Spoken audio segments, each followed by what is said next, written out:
Welcome, weary traveler, to a journey through the golden lineage of the lands between. Tonight, we shall walk among the children of Queen Marika, those demigods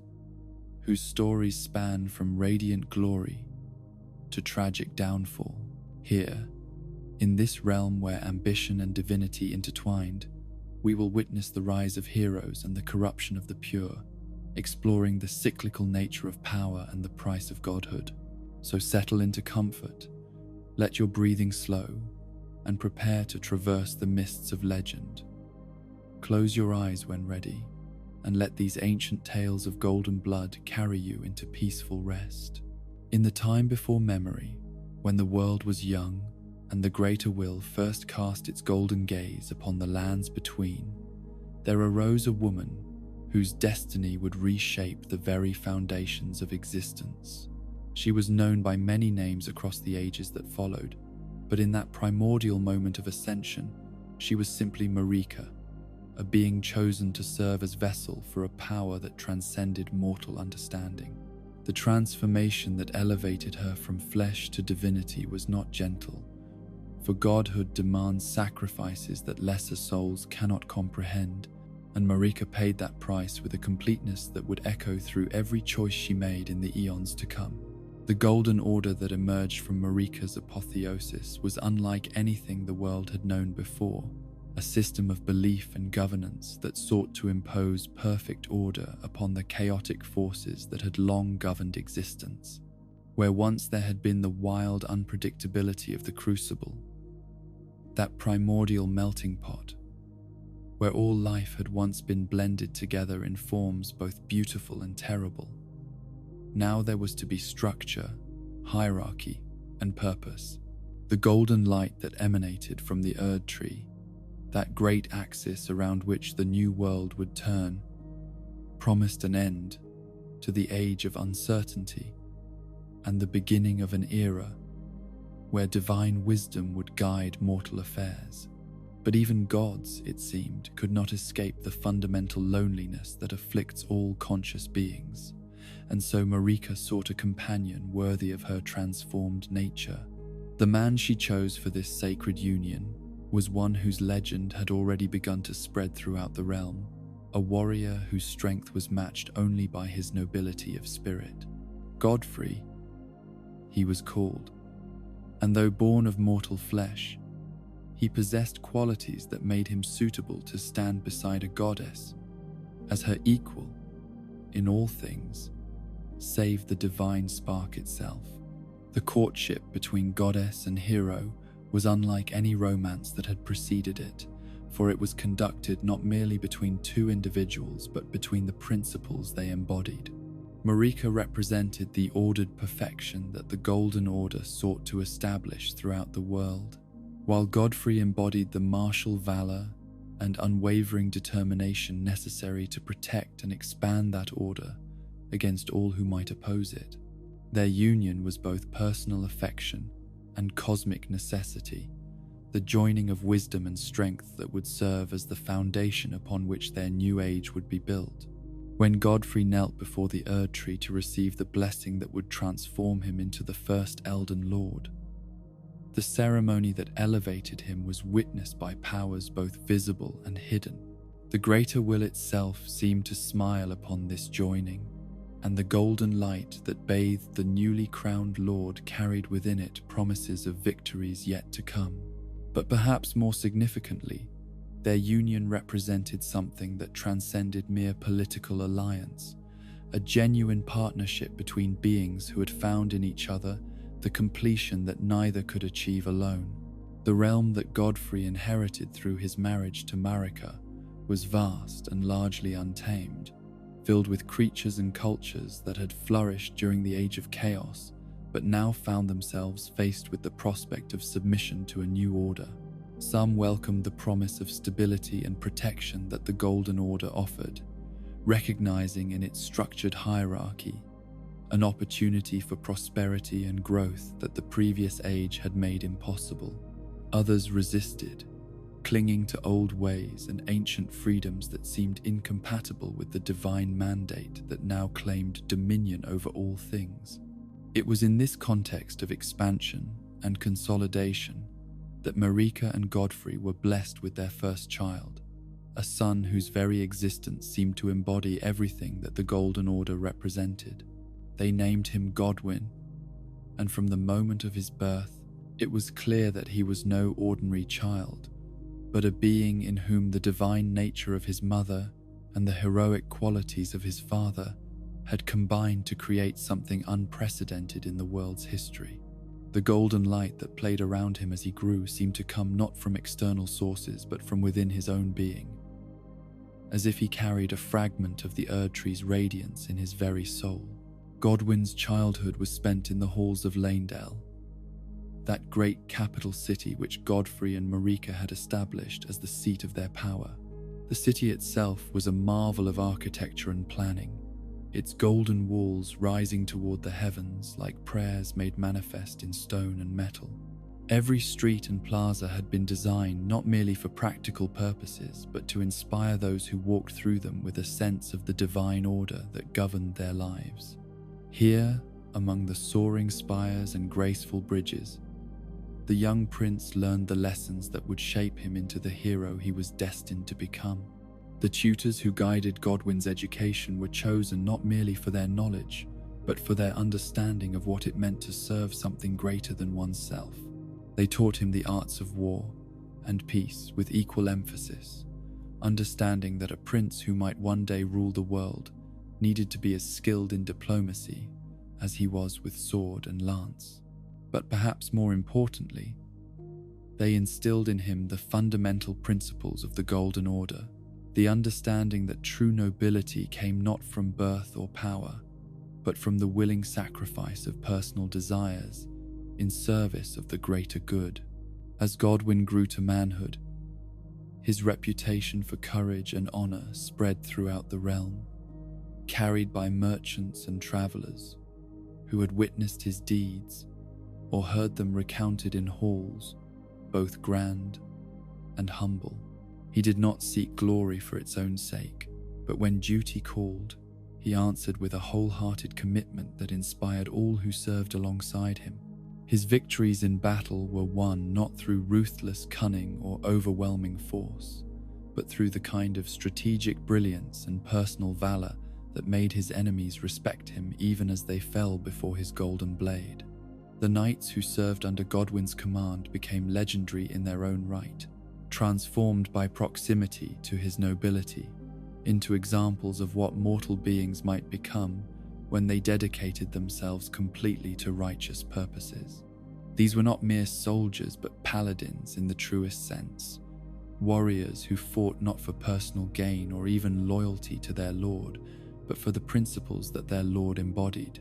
They wore armor that gleamed like captured sunlight and carried weapons blessed by the priests of the Golden Order, but their true strength came from the certainty that their cause was just and their leader worthy of any sacrifice they might be called upon to make. The prosperity that characterized Godwin's young manhood was not merely material but spiritual, a sense throughout the realm that the Golden Order had succeeded in its promise to bring meaning and purpose to existence. Farmers worked their fields with the knowledge that their labor contributed to something greater than mere survival. Artisans crafted their works with an understanding that beauty and function could serve divine purposes, and scholars pursued knowledge secure in the belief that truth itself was a form of worship. This was the Golden Age in its purest form, when the ideals that had inspired the Order's creation seemed to have found perfect expression in the world. But even in this time of unprecedented peace and prosperity, there were signs for those who knew how to read them that the world still contained forces that could challenge the Order's supremacy. Ancient powers stirred in the depths of the earth and the heights of the sky, and creatures that predated the current age watched the activities of the gods and their servants with eyes that held the wisdom of eons. The dragons, in particular, represented a form of existence that seemed fundamentally incompatible with the structured hierarchy that the Golden Order sought to impose. and it was perhaps inevitable that conflict would eventually arise between these two visions of how the world should be ordered. The war that would test Godwin's courage and establish his legend began not with grand declarations or formal challenges, but with a single act of aggression that shattered the peace like lightning splitting the sky. Granzax, ancient among dragons and mighty beyond the comprehension of mortal minds, descended from his eyrie in the peaks beyond the world's edge and brought his wrath to bear upon the golden walls of Lanedell. His attack was swift and terrible, a demonstration of power that made it clear that even the mightiest works of the Golden Order were vulnerable to forces that operated according to different laws entirely. The assault on Lanedell was the first time in the capital's history that its walls had been breached, and the psychological impact of this violation was perhaps greater than the physical damage inflicted. The citizens who had lived their entire lives secure in the belief that their city was impregnable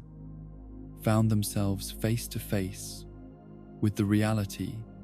that there were powers in the world that cared nothing for the divine mandate that protected them. Buildings that had stood for centuries as symbols of the Order's permanence lay in ruins, and the golden light that usually bathed the city seemed dimmed by smoke and shadow. But if Granzax had hoped to break the spirit of the Golden Order through his dramatic assault, he had miscalculated the character of those he faced. Rather than retreat behind their damaged walls and hope for the storm to pass, the Knights of Lanedell responded to the attack with a determination that transformed their defensive posture into something far more dangerous to their ancient enemy. They studied the nature of the dragon's power, analyzing the lightning that he wielded with such devastating effect, and gradually developed techniques and equipment that would allow them to survive and even counter such attacks. The process of adaptation was neither swift nor without cost,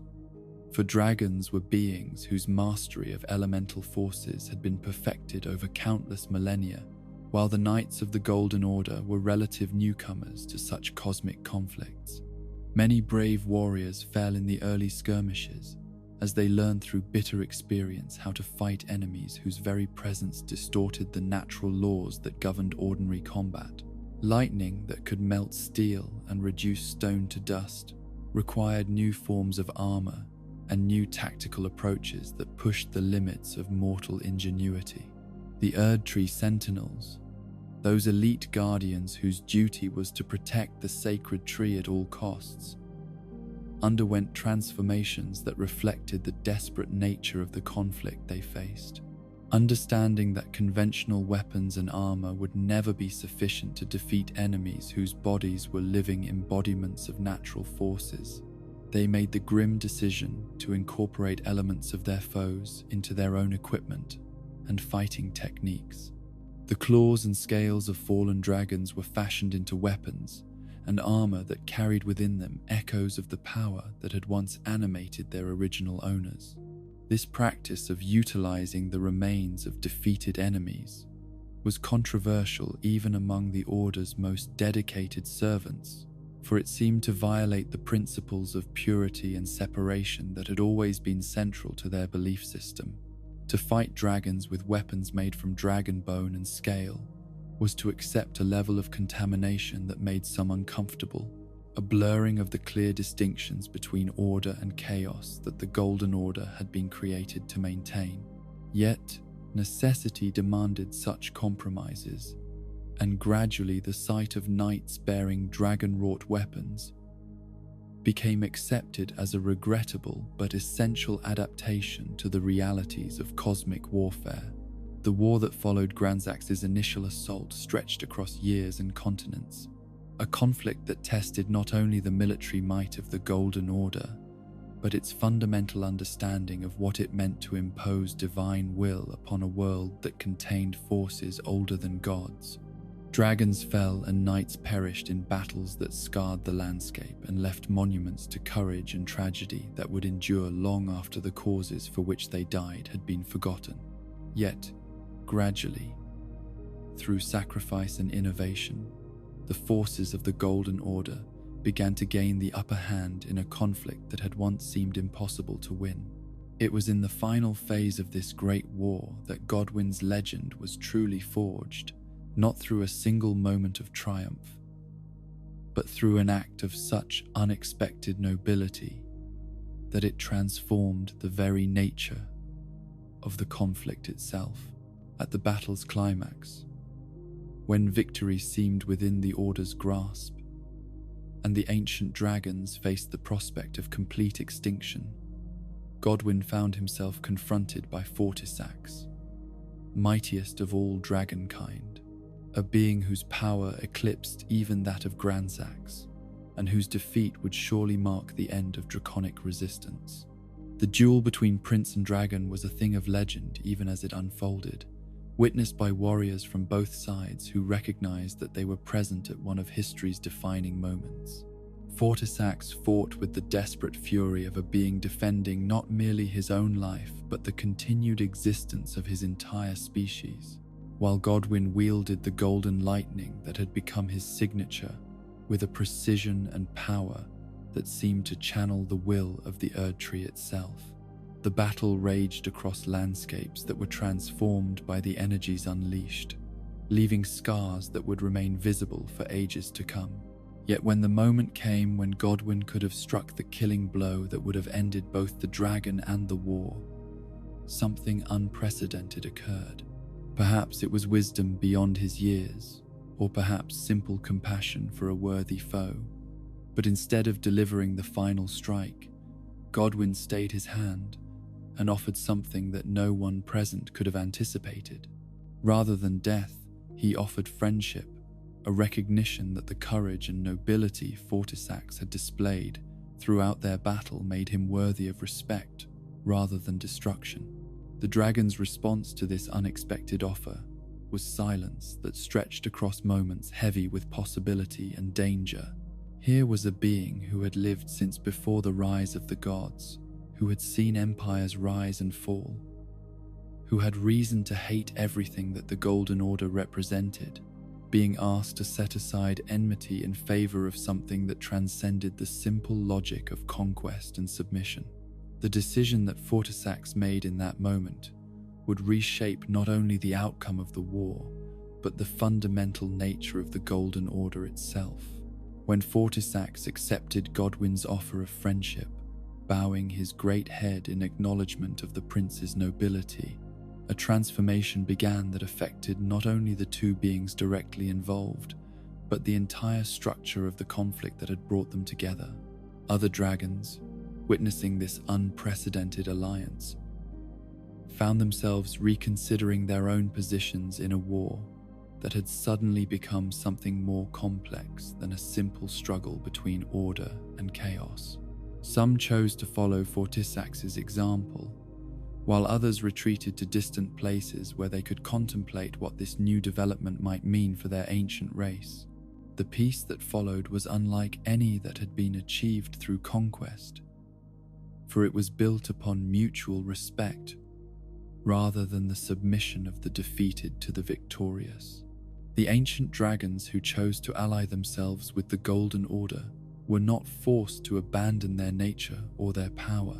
but rather to find ways in which those qualities could serve purposes that aligned with rather than opposed the divine mandate. This integration was not without its challenges, for beings so fundamentally different in their understanding of existence could not easily find common ground. Yet the effort was made with goodwill on both sides. From this unlikely alliance emerged the dragon cult that would become one of the most distinctive aspects of Lanedel's religious and military culture. The knights who had learned to fight dragons now learned to fight alongside them, developing new techniques and rituals that combined the ordered discipline of the Golden Order with the primal power of draconic magic. The lightning that had once been their enemy's greatest weapon became their own, channeled through incantations that required not only technical skill, but the kind of spiritual development that could only come through genuine communion with forces beyond mortal comprehension. Lanciax, Fortisax's sister, took this integration even further by assuming human form so that she might better understand and communicate with her new allies. Her transformation was not merely physical, but represented a genuine attempt to bridge the gap between two very different forms of consciousness, an experiment in understanding that enriched both sides of the partnership. Through her efforts, the dragon cult developed philosophical and theological dimensions that went far beyond mere military cooperation, creating a synthesis of ideas that would influence the Golden Order's development for centuries to come. The official recognition of dragon worship as compatible with reverence for the Erd Tree marked a significant evolution in the Golden Order's understanding of its own mission and methods.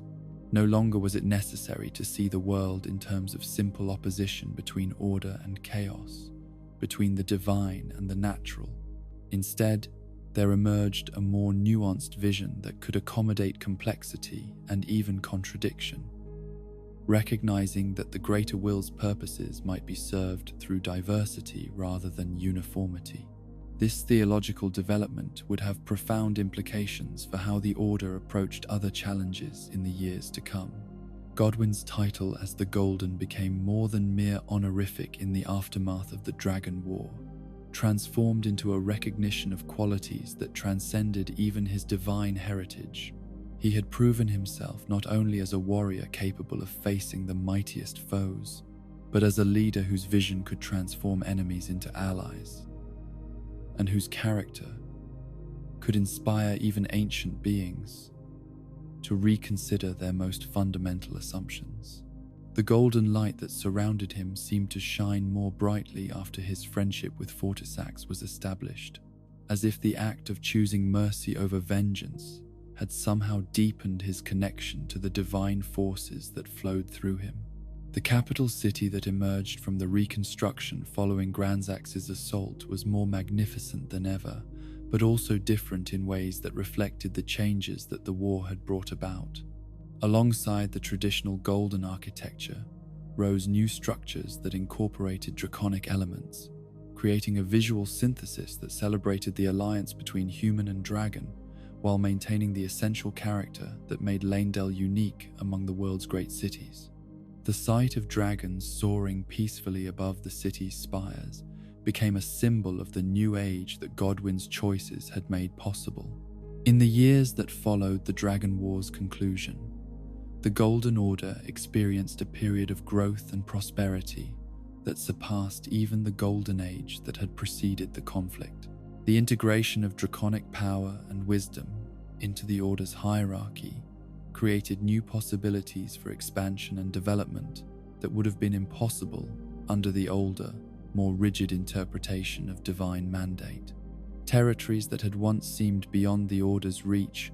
were brought into the fold not through conquest, but through the kind of patient diplomacy and mutual accommodation that Godwin had pioneered in his dealings with Fortisax. The prince himself became a figure whose legend spread far beyond the borders of his father's kingdom, inspiring songs and stories that celebrated not only his martial prowess, but his wisdom and compassion. Young knights throughout the realm looked to him as the embodiment of everything they hoped to become,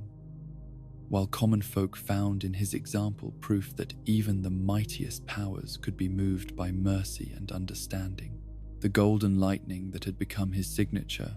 was seen not as a weapon of destruction, but as a symbol of the transformative power of noble choice. Yet even in this time of unprecedented success and prosperity, there were those who recognized that the foundations of the Golden Order's power remained vulnerable to forces that might not be as susceptible to friendship and accommodation as the dragons had proven to be. The world was vast and contained mysteries that had not yet revealed themselves. Powers that might require different approaches or might prove entirely resistant to the methods that had worked so well in the Dragon War. The seeds of future challenges were already taking root in distant places,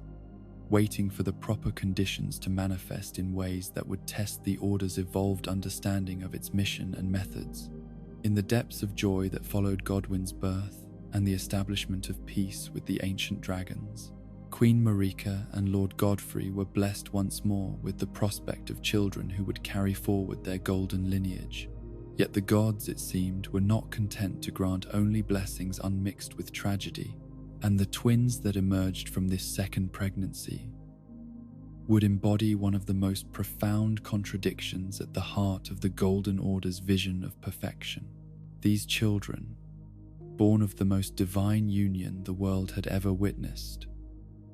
would come into existence marked by what their society deemed the deepest possible curse, their very nature a challenge to everything their parents had worked to establish. The curse that marked Morgot and Moog from the moment of their birth was not one of evil intent or corrupted purpose, but rather something far more complex and philosophically troubling for those who believed in the Golden Order's principles of purity and divine selection. They were born as omens, beings whose bodies bore the horns and physical characteristics that the current age had learned to associate with impurity and spiritual contamination. These were not deformities in any medical sense, but rather expressions of something ancient and powerful that existed within the very foundations of the world itself, something that the Golden Order had sought to transcend, but could never entirely escape. To understand the tragic nature of the twins' condition, it is necessary to delve into the complex relationship between the Golden Order and the primordial forces from which it had emerged. In ages past, before the establishment of divine hierarchy and ordered civilization, there had existed what scholars called the Crucible, a state of existence where all forms of life had been blended together in ways that defied the careful categories that later ages would establish. In that time, the features that were now seen as marks of curse had been celebrated as signs of divine favor, evidence of connection to the fundamental creative forces that animated all existence. The horns that sprouted from the bodies of omens were once understood to be aspects of this primordial, crucible, physical manifestations of the creative chaos that had given birth to all forms of life. In the earliest days of the world, when the boundaries between different types of existence were fluid and permeable, those who bore such marks were often revered as holy beings, touched by powers that transcended the limitations of ordinary flesh. The great tree that would eventually become the Erd tree had itself emerged from this crucible state, its roots extending deep into the fundamental forces of creation and transformation. But as civilization advanced, and the Golden Order established its vision of perfection through hierarchy and separation, these ancient signs of divine connection came to be reinterpreted through new theological frameworks. What had once been seen as blessed diversity was now understood as impurity that needed to be corrected or eliminated. The horns, scales, feathers, and other crucible aspects that occasionally manifested in human births were reclassified as aberrations, departures from the pure human form that the Golden Order sought to preserve and protect. This theological shift had practical consequences that affected every level of society, creating systems of identification and treatment that reflected the new understanding of what constituted spiritual health and social acceptability. When children were born bearing the physical signs of crucible influence, they were immediately identified as omens and subjected to procedures that were designed to restore them to acceptable forms of humanity. The removal of horns and other aberrant features was performed by specialists who understood their work to be a form of healing, correcting flaws that prevented the afflicted from achieving their full potential as members of the Golden Order. The process of horn removal was rarely successful in the sense of allowing omens to integrate fully into normal society, for the procedure was typically fatal to those who underwent it. This high mortality rate was generally understood to be evidence of how deeply the curse had penetrated the afflicted individual's essential nature, requiring interventions so drastic that few could survive them. Those who did survive often found that their experiences had marked them in ways that made their integration into ordinary life difficult or impossible, creating a population of individuals who existed on the margins of society despite the efforts made to help them. The specialists who performed these corrective procedures were known as Omen killers, though this title reflected their function rather than any particular cruelty in their methods or motivations. These were individuals who had dedicated their lives to what they understood to be a necessary medical and spiritual practice, helping families cope with the tragedy of having children born outside the grace of the Erd tree.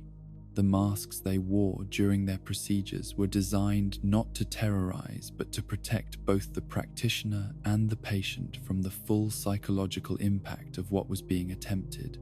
The first and most renowned of these specialists was a man named Rollo, whose background as a perfumer had given him access to the alchemical knowledge necessary to develop techniques that might allow patients to survive what would otherwise be fatal procedures. Understanding that the emotional trauma of the process was as dangerous as the physical damage being inflicted, Rollo developed a physic that could temporarily suppress the emotional responses that might otherwise interfere with the delicate work being performed. This innovation allowed him to work with the clinical detachment necessary for success, while sparing his patients some of the psychological suffering that would otherwise accompany such interventions. The development of emotion-suppressing physics represented a significant advancement in the medical arts. But it also reflected something troubling about the society that required such innovations. The fact that healers needed to chemically eliminate their capacity for empathy in order to perform their duties suggested that there might be something fundamentally wrong with the procedures themselves, or with the social conditions that made them seem necessary. Yet few questioned these practices, for they were understood to be expressions of divine will rather than human preference. The cultural understanding of what constituted an acceptable response to Omen births was different for those born into the highest levels of society, reflecting the complex relationship between divine mandate and political necessity that characterized the Golden Order's approach to governance. When royal children were born bearing the marks of the curse, their parents faced a dilemma that could not be resolved through the standard procedures that were applied to common families. To subject a child of divine blood to potentially fatal medical interventions would be to risk the loss of valuable genetic material, but to allow such children to exist openly would be to acknowledge that the curse could touch even the most blessed lineages. The solution that was developed for royal omens reflected a compromise between theological principle and practical politics that satisfied neither completely but allowed both to coexist. Instead of attempting the dangerous procedures that were used on common omens, royal children born with the curse were hidden away in secure locations where they could live without challenging the public understanding of what divine favor looked like. This approach preserved their lives while maintaining the fiction that the Golden Order's highest families remained untouched by the ancient curses that afflicted lesser beings. The underground chambers that were constructed beneath Leyndell for this purpose were marvels of engineering and magical craftsmanship, designed to serve as both prisons and palaces for their royal occupants. These spaces were equipped with all the amenities that beings of noble birth might require, from libraries and workshops to gardens and recreational facilities, creating environments where the hidden princes might develop their minds and abilities despite their physical isolation from the society above. The magical bindings that secured these chambers were works of art in their own right, incorporating both protective spells and monitoring enchantments that ensured the safety and security of all involved.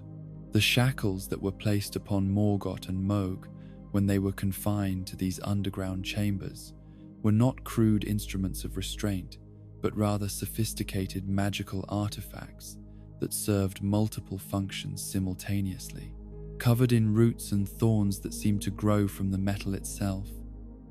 these bindings were imbued with golden magic that served not only to prevent escape, but also to monitor the physical and spiritual condition of their wearers. The roots that wound through the metal drew sustenance from the confined being's life force while providing feedback to the wardens above about their health and psychological state. The isolation that the twins experienced in their underground prison was more complete than mere physical separation from the world above, for they were cut off not only from society,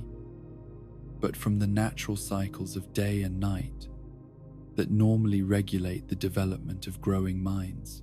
The artificial lighting that illuminated their chambers was designed to provide adequate illumination for reading and other activities, but it lacked the subtle variations in quality and intensity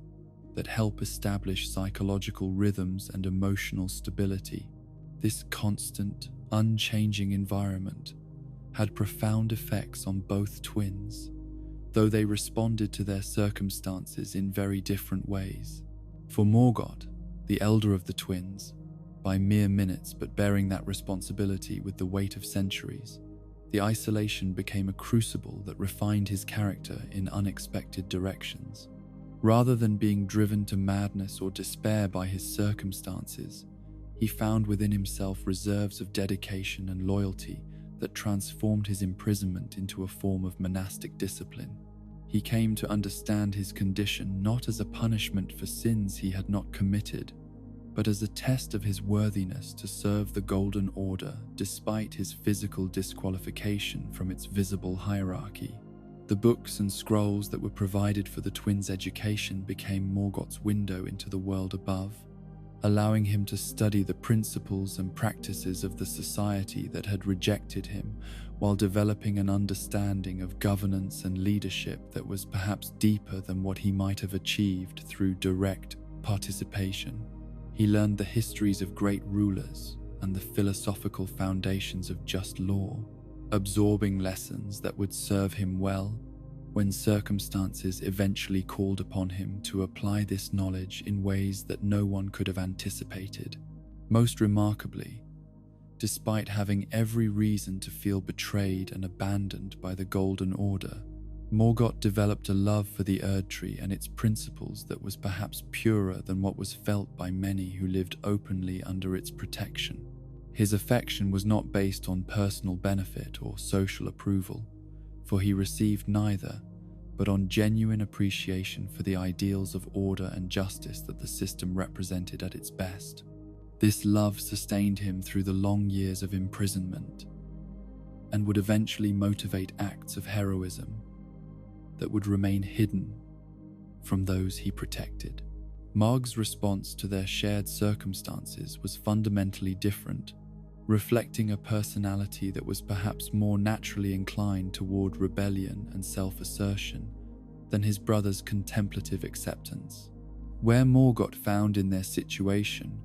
an opportunity for spiritual development and deepening commitment to higher principles, Moog saw only evidence of the Golden Order's fundamental hypocrisy and cruelty. The same isolation that refined Morgot's character into something approaching sainthood drove Moog toward increasingly desperate attempts to find meaning and purpose outside the framework that had rejected him. The underground chambers where the twins were confined were vast and complex, extending far deeper into the earth than their original designers had intended, or perhaps even realized. In his explorations of these hidden depths, driven by curiosity and a need for something beyond the sterile environment of his immediate prison, Moog discovered passages and caverns that connected to much older structures, remnants of civilizations that had existed long before the Golden Order's establishment. These ancient places held secrets and powers that had been forgotten by the surface world, including connections to entities that existed entirely outside the theological framework that had defined his understanding of reality. It was in the deepest of these forgotten places that Moog encountered the presence that would transform his understanding of his own nature and possibilities. The Formless Mother, as this entity was known to those few who had maintained awareness of her existence, was an outer god whose nature and purposes stood in direct opposition to everything that the Greater Will and the Golden Order represented. Where the established divine hierarchy demanded order, structure, and the suppression of natural impulses, the Formless Mother embraced chaos, transformation, and the celebration of what others deemed corruption or curse. The theological implications of Moog's encounter with this alternative form of divinity were staggering, for it suggested that the Golden Order's claim to represent the only legitimate path to transcendence was fundamentally flawed. Here was evidence of divine power that operated according to completely different principles, that found beauty and meaning in precisely those aspects of existence that the Erdtree's followers sought to eliminate or control. For someone who had spent his entire life being told that his nature was inherently wrong and cursed, the discovery of a god who celebrated rather than condemned such differences was nothing short of revolutionary. The ritual through which Moog formally aligned himself with the formless mother was conducted in chambers so deep beneath the earth that they had never felt the touch of golden light, places where the ancient powers of blood and transformation still flowed according to their original patterns. The ceremony itself was a deliberate inversion of everything that characterized Golden Order religious practice, embracing physical transformation and spiritual ecstasy, rather than the controlled discipline that marked orthodox worship. When Moog's accursed blood erupted with supernatural fire during this ritual, it marked not just a personal transformation, but a theological revolution that challenged the fundamental assumptions upon which his society was built. The dynasty that Moog established in the aftermath of his transformation was unlike anything that had existed within the sphere of Golden Order influence, creating new forms of social organization and religious practice that reflected his alternative understanding of what divine favor might look like. His followers were drawn primarily from those who had been rejected or marginalized by mainstream society, individuals who found in his message of acceptance and transformation the meaning and belonging that had been denied them elsewhere. The bonds that held this community together were not based on shared ancestry or common geographic origin, but on mutual recognition of the beauty and power that could be found in what others deemed cursed or aberrant. The palace that rose around Moog's new seat of power was a marvel of architecture that consciously rejected the aesthetic principles that governed Golden Order construction. Where Lanedale's buildings reached toward the heavens in expressions of aspiration and hierarchy,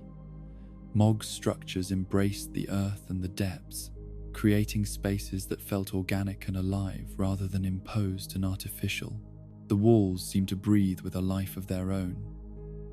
and the corridors twisted and curved in patterns that reflected the natural growth of living things rather than the geometric precision of planned construction. Central to the new dynasty's religious and social practices was the veneration of blood as a sacred substance that connected all living beings to fundamental forces of life and transformation. This was not the crude blood magic that characterized certain darker traditions, but a sophisticated theological system that recognized in the circulation of vital fluids a metaphor for the connections that bound all existence together. The rituals that developed around this understanding were complex and beautiful, creating moments of genuine spiritual transcendence that validated Moog's conviction that he had discovered truths that the Golden Order had systematically obscured. The irony of Moog's situation was that in seeking to rebel against the family and society that had rejected him, he had created a dynasty built around his desperate need for the maternal love that had been denied him throughout his childhood. The formless mother became not just a theological principle but a psychological substitute for the nurturing that he had never received from Queen Marika, providing the unconditional acceptance and encouragement that might have prevented his descent into what others saw as madness and corruption. His followers recognized this need and found ways to incorporate it into their worship, creating a community that functioned as an extended family, centered around their lord's complex emotional requirements. Yet even as Moog built his alternative civilization in the depths of the earth, his twin brother Morgot continued his own very different form of service to the Golden Order above. The contrast between their chosen paths reflected not just different personalities, but fundamentally different responses to the same traumatic circumstances,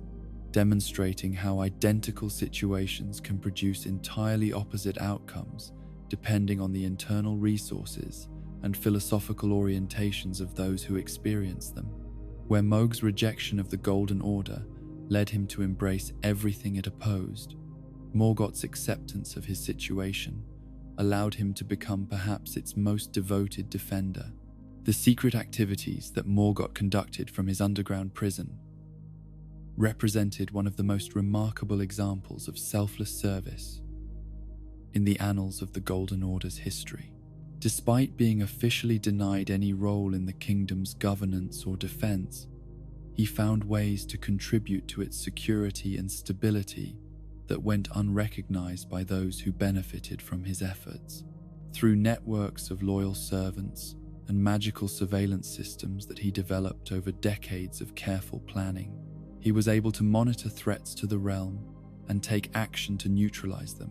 before they could cause significant damage. The most dramatic examples of Morgot's hidden service occurred during times of crisis when external enemies threatened the capital city that had imprisoned him. Rather than seeing such attacks as opportunities for revenge against those who had wronged him, he understood them as threats to the principles and people he had sworn to protect. His interventions in these conflicts were carefully designed to appear as if they came from other sources, preserving the fiction of his imprisonment, while ensuring that the Golden Order's enemies faced opposition they had not anticipated. The dual identity that Morgot developed to facilitate these secret activities reflected both his tactical brilliance and his deep understanding of the psychological dynamics that governed his society's response to perceived threats.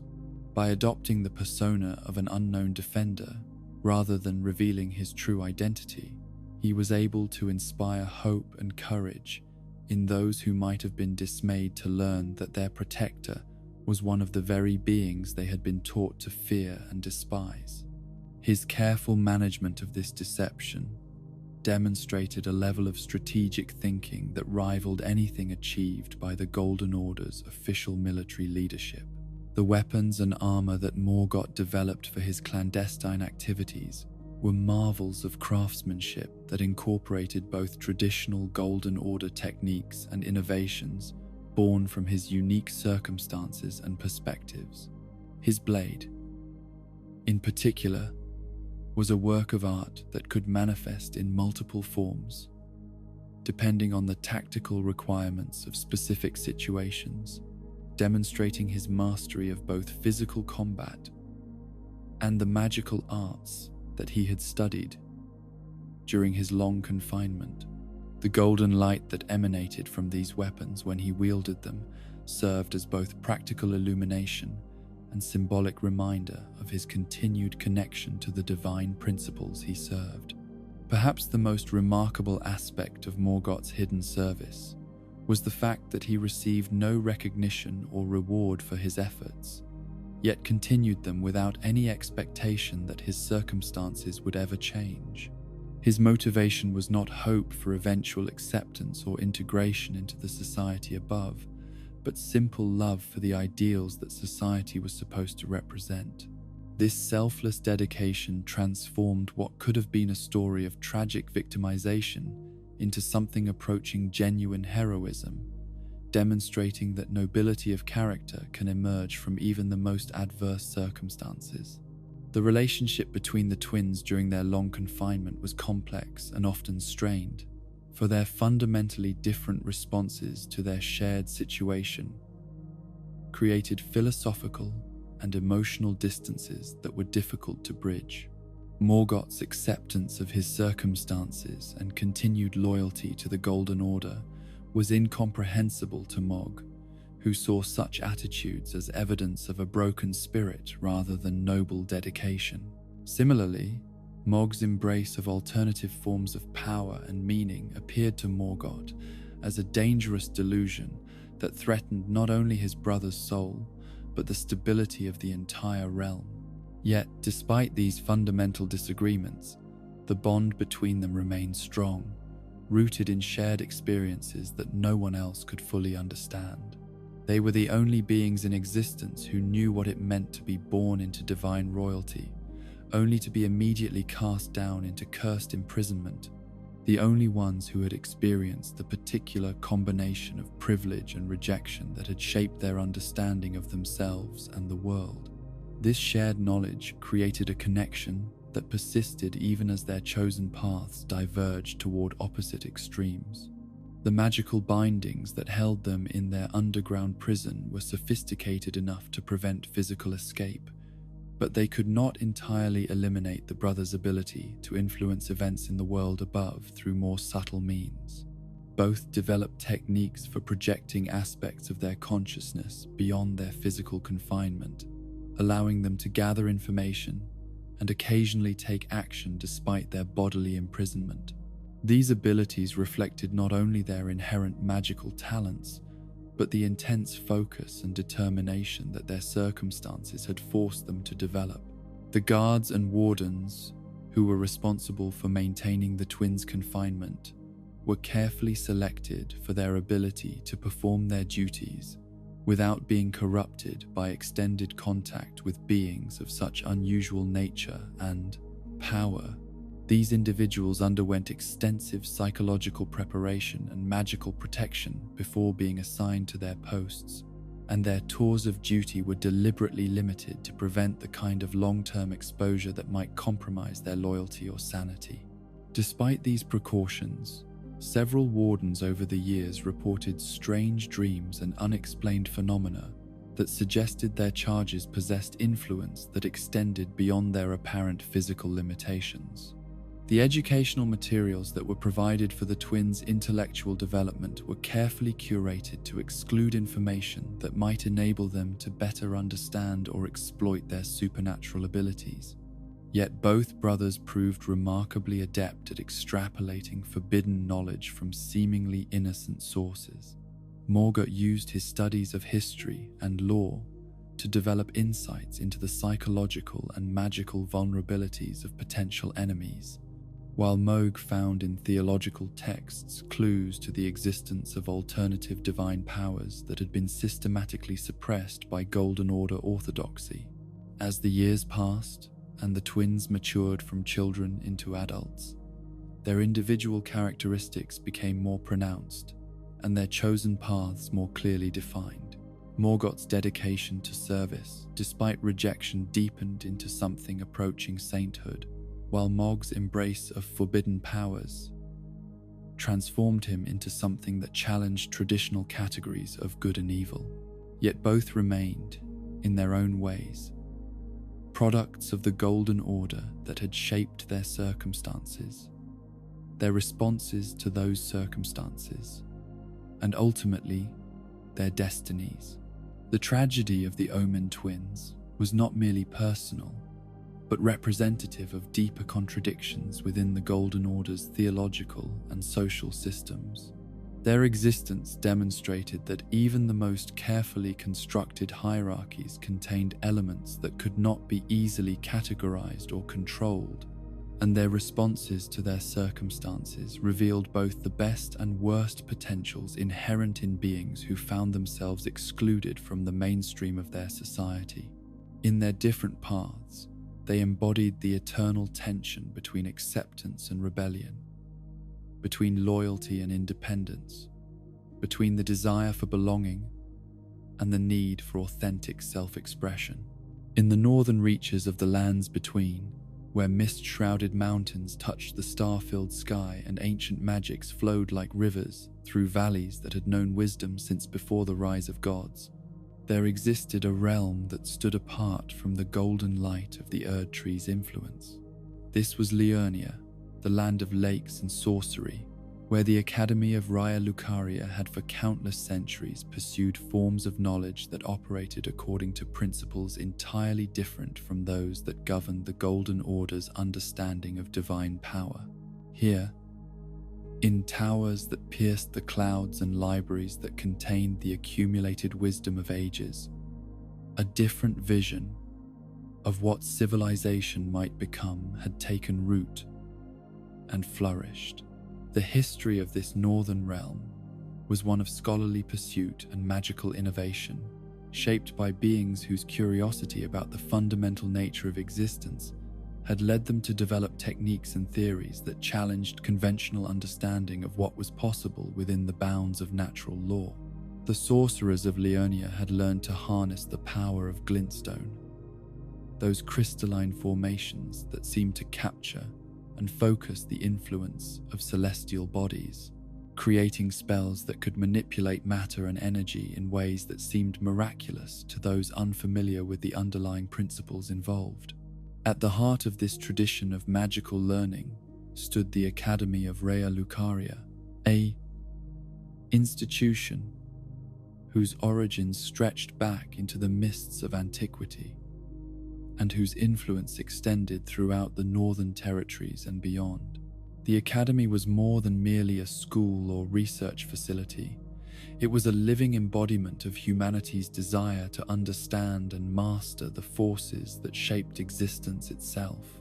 Its spires rose toward the heavens not in worship, but in challenge, reaching toward the stars with the confident expectation that their secrets could be unlocked through sufficient application of intelligence and will. The scholarly community that had developed around the Academy represented a unique approach to the pursuit of power and knowledge, one that emphasized cooperation and shared investigation rather than the hierarchical structures that characterized most other forms of civilization. Here, advancement came not through inheritance or divine appointment, but through demonstrated mastery of increasingly complex magical principles, creating a meritocracy that attracted the most brilliant minds from throughout the known world. The debates that echoed through the Academy's halls were not theological disputes about the proper interpretation of divine will, but scientific discussions about the nature of reality itself. It was within this context of intellectual achievement and magical innovation that Queen Renala had risen to prominence, not merely as a ruler, but as a scholar whose understanding of lunar magic had revolutionized the Academy's approach to celestial sorcery. Her mastery of the full moon's power represented the culmination of centuries of research into the connections between heavenly bodies and earthly magic,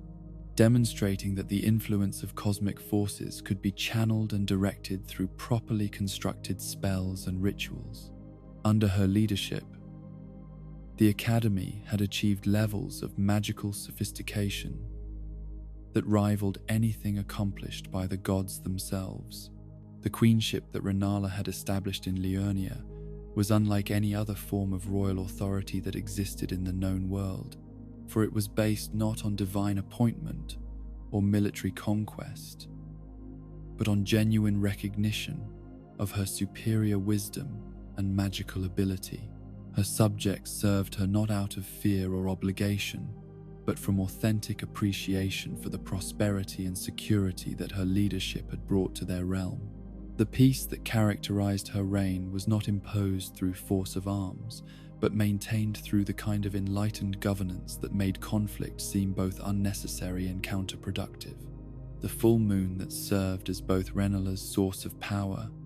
and the symbol of her authority was more than merely a celestial body whose influence could be magically harnessed. It represented a form of cosmic consciousness that had chosen to ally itself with the Academy's scholarly pursuits, providing guidance and inspiration to those whose dedication to learning had made them worthy of such divine attention. The relationship between Queen and Moon was one of mutual respect and benefit, each gaining strength from their association while maintaining their essential independence and integrity. Under Renala's guidance, the Academy of Raya Lucaria had become the undisputed center of magical learning in the known world, attracting students and researchers from distant lands who sought to benefit from the accumulated wisdom and innovative techniques that had been developed within its walls.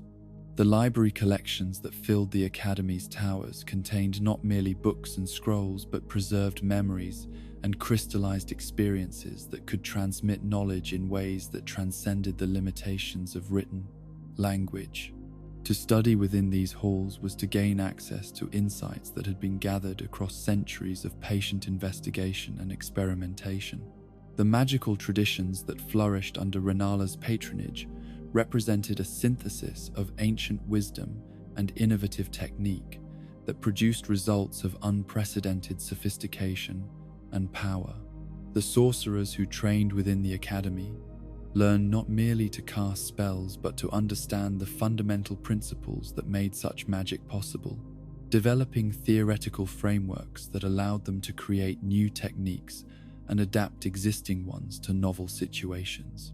This approach to magical education produced practitioners whose capabilities far exceeded those of mere spellcasters, creating true scholars of the arcane arts. The prosperity that Liurnia enjoyed during this golden age of scholarly achievement was not merely intellectual but material as well, for the magical techniques developed within the academy had practical applications that benefited every aspect of civilized life. Agricultural spells increased crop yields and protected harvests from natural disasters, while architectural magic enabled the construction of buildings that were both more beautiful and more durable than anything achievable through conventional techniques. The healing arts reached new levels of sophistication,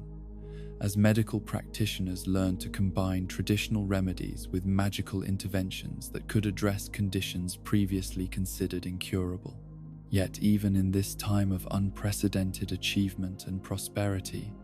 there were those who recognized that Liurnia's independence from the Golden Order's influence could not be maintained indefinitely.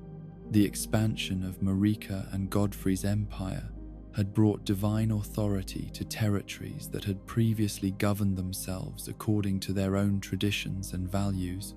and it seemed inevitable that the Northern Realm would eventually face the choice between voluntary submission and military conquest. The question that occupied the minds of Liurnia's leaders was not whether this confrontation would occur,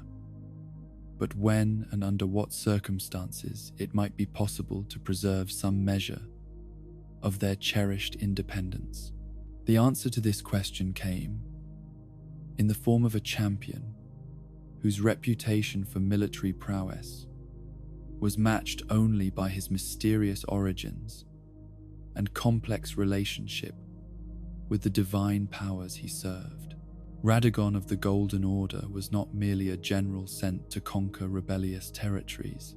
but a figure whose very nature seemed to embody the contradictions and complexities that characterized the age of expansion and consolidation.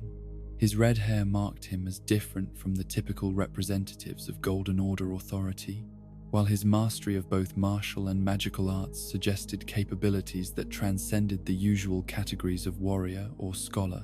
The war that Radagon brought to Liurnia was unlike the brutal campaigns of conquest that had characterized the Golden Order's expansion into other territories, for it represented a conflict between two sophisticated civilizations, whose leaders understood that the ultimate prize was not mere territorial control, but the integration of their respective approaches to power and knowledge. The battles that were fought across the Northern Realm were as much contests of magical innovation as military strategy, with both sides developing new techniques and tactics in response to the challenges posed by their opponents' capabilities. The siege techniques that Radagon employed against the Academy's defenses demonstrated a level of strategic sophistication that surprised even Liurnia's most experienced military theorists, combining conventional warfare with magical innovations that neutralized many of the defensive spells that had previously made the institution impregnable. His forces moved with discipline and coordination that reflected not merely good training but genuine understanding of the principles underlying the magical defenses they faced, suggesting that their commander possessed knowledge of sorcerous arts that went far beyond what might be expected from a representative of the Golden Order's traditionally faith-based approach to power. Yet even as the military situation grew increasingly desperate for Liurnia's defenders, there were signs that the conflict was evolving in directions that neither side had originally anticipated. The extended nature of the siege had created opportunities for interaction and communication between the opposing forces that revealed surprising commonalities in their fundamental goals and values. Both sides, it became apparent, were motivated by genuine desire to create better conditions for the people under their protection, and both possessed sophisticated understanding of the complexities involved in governing advanced civilizations. The personal encounters that occurred between Radagon and Renala during temporary ceasefires and diplomatic negotiations revealed dimensions of character and intellect that transformed their relationship from mere military opposition to something far more complex and intriguing. The Queen's magical abilities impressed the Golden Order champion in ways that pure military prowess could not, while his demonstrated respect for learning and scholarly achievement surprised her with its depth and apparent sincerity. These interactions created possibilities for resolution that went beyond simple victory or defeat, opening pathways towards synthesis and cooperation that neither had originally considered. The decision to transform their conflict into courtship was not made lightly by either party, for both understood that such a choice would have profound implications, not merely for their personal lives but for the future of both their realms.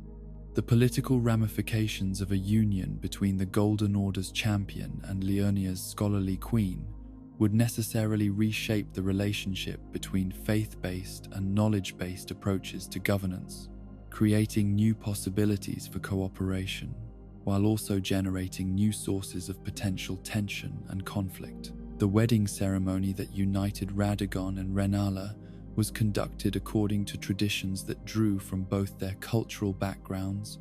creating a synthetic ritual that honored the academic values of Liurnia while acknowledging the divine authority that Radagon represented. The full moon that presided over their union seemed to bless the proceedings with its radiant light, while representatives of the Golden Order offered prayers and incantations that invoked the Erd Tree's protection for the newly joined couple. The celebration that followed demonstrated the potential for harmony between previously opposed worldviews when guided by mutual respect and genuine affection. The peace that emerged from this unlikely union proved to be more durable and beneficial than anyone had dared to hope, creating conditions for cultural and intellectual exchange that enriched both societies while preserving their essential characteristics. The Academy of Raya Lucaria retained its independence and scholarly focus while gaining access to resources and knowledge that had previously been unavailable, while the Golden Order benefited from exposure to magical techniques and theoretical frameworks that enhanced its own understanding of divine power and natural law. The hybrid governmental structure that developed in the aftermath of the royal marriage represented an innovative approach to the challenges of ruling diverse populations with different traditions and expectations. Rather than imposing uniform standards throughout their combined territories, Radagon and Renala created systems that allowed local communities to maintain their preferred approaches to governance while ensuring coordination and cooperation at higher levels. This flexibility proved essential to maintaining stability during the period of adjustment that followed their political union. The children that were born to this remarkable couple embodied the synthesis of traditions and capabilities that their parents' union had made possible, each inheriting different combinations of their mother's scholarly gifts and their father's martial prowess. The eldest daughter, who would come to be known as Lunar Princess Rani,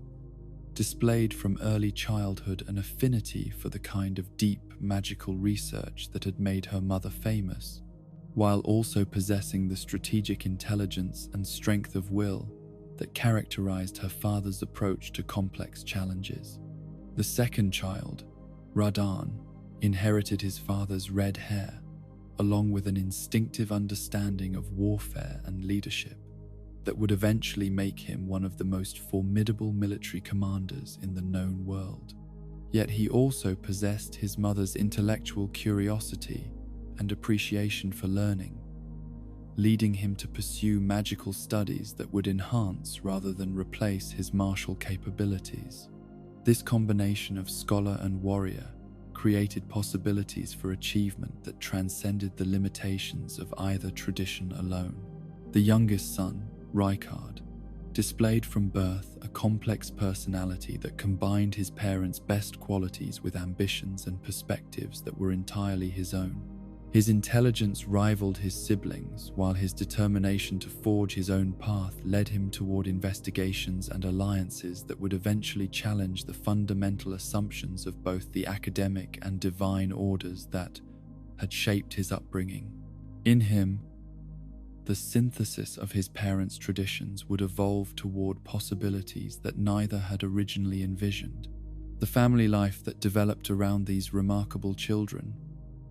reflected the harmony that Radagon and Rani had achieved in their personal relationship,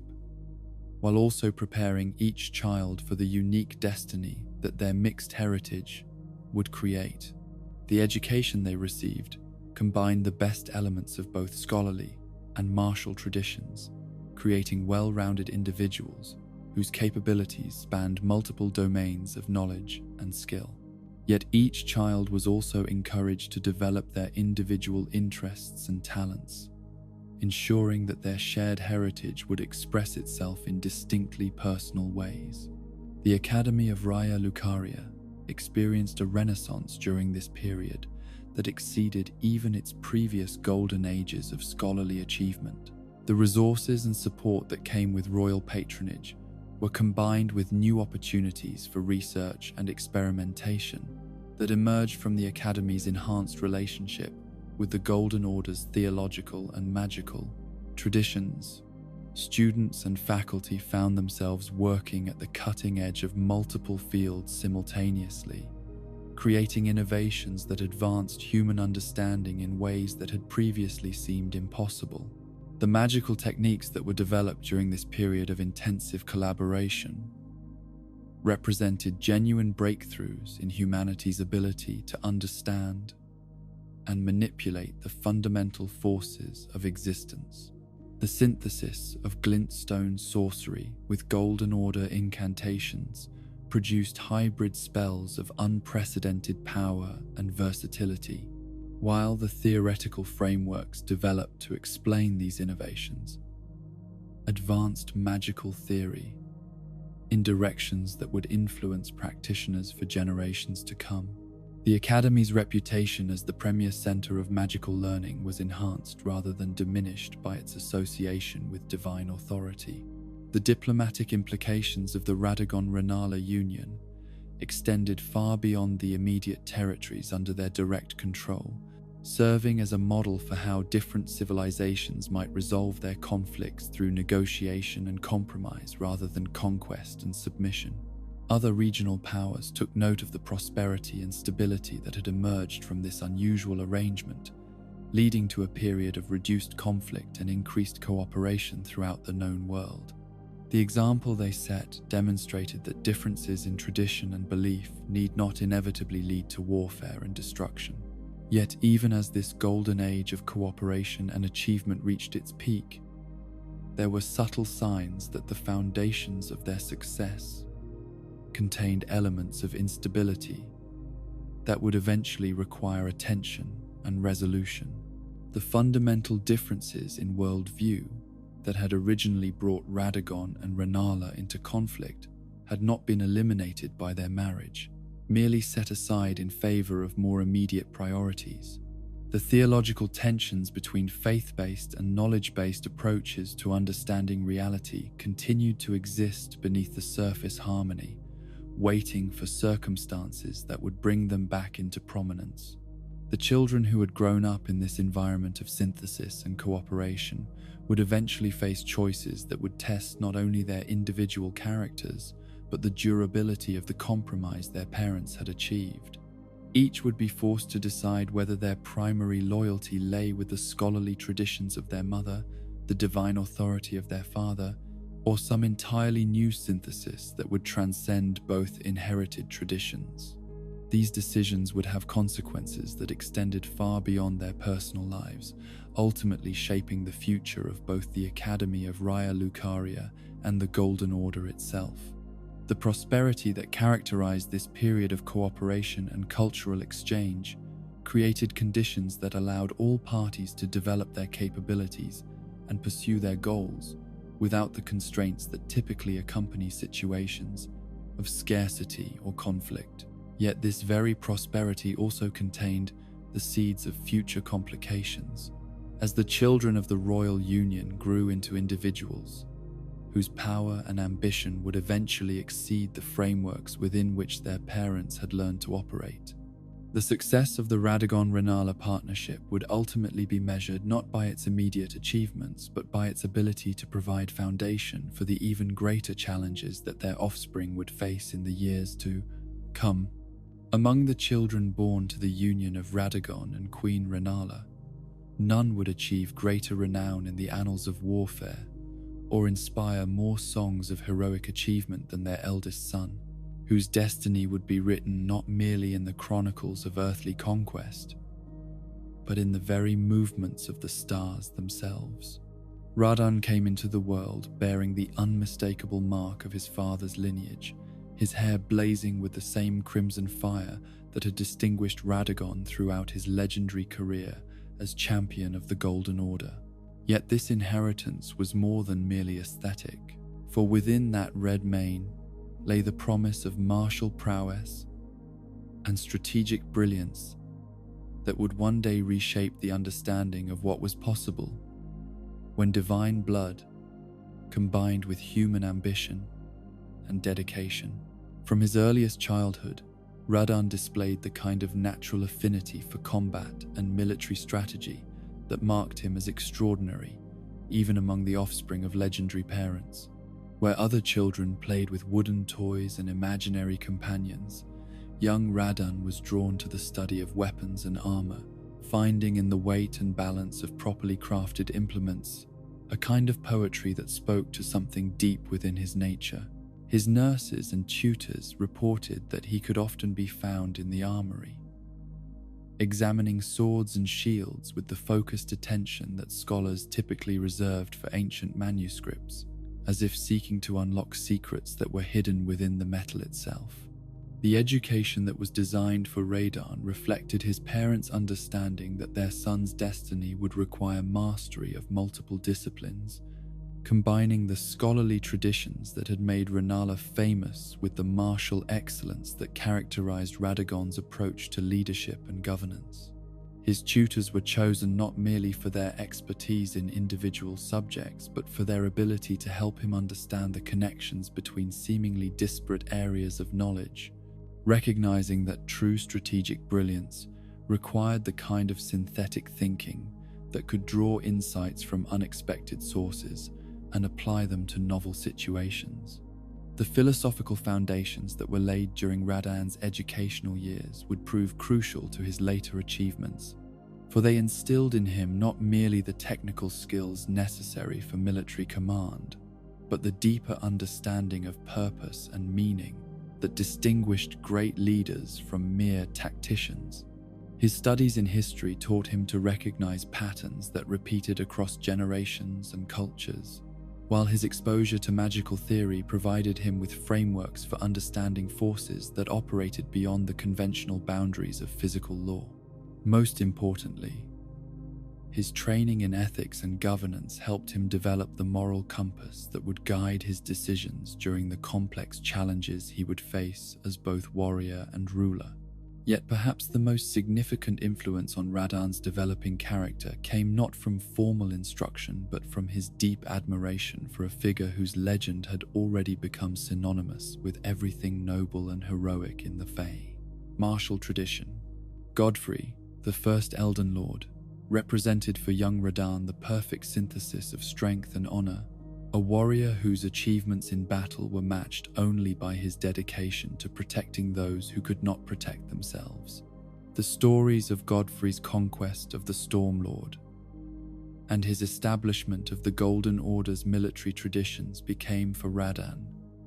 not mere entertainment, but instructional texts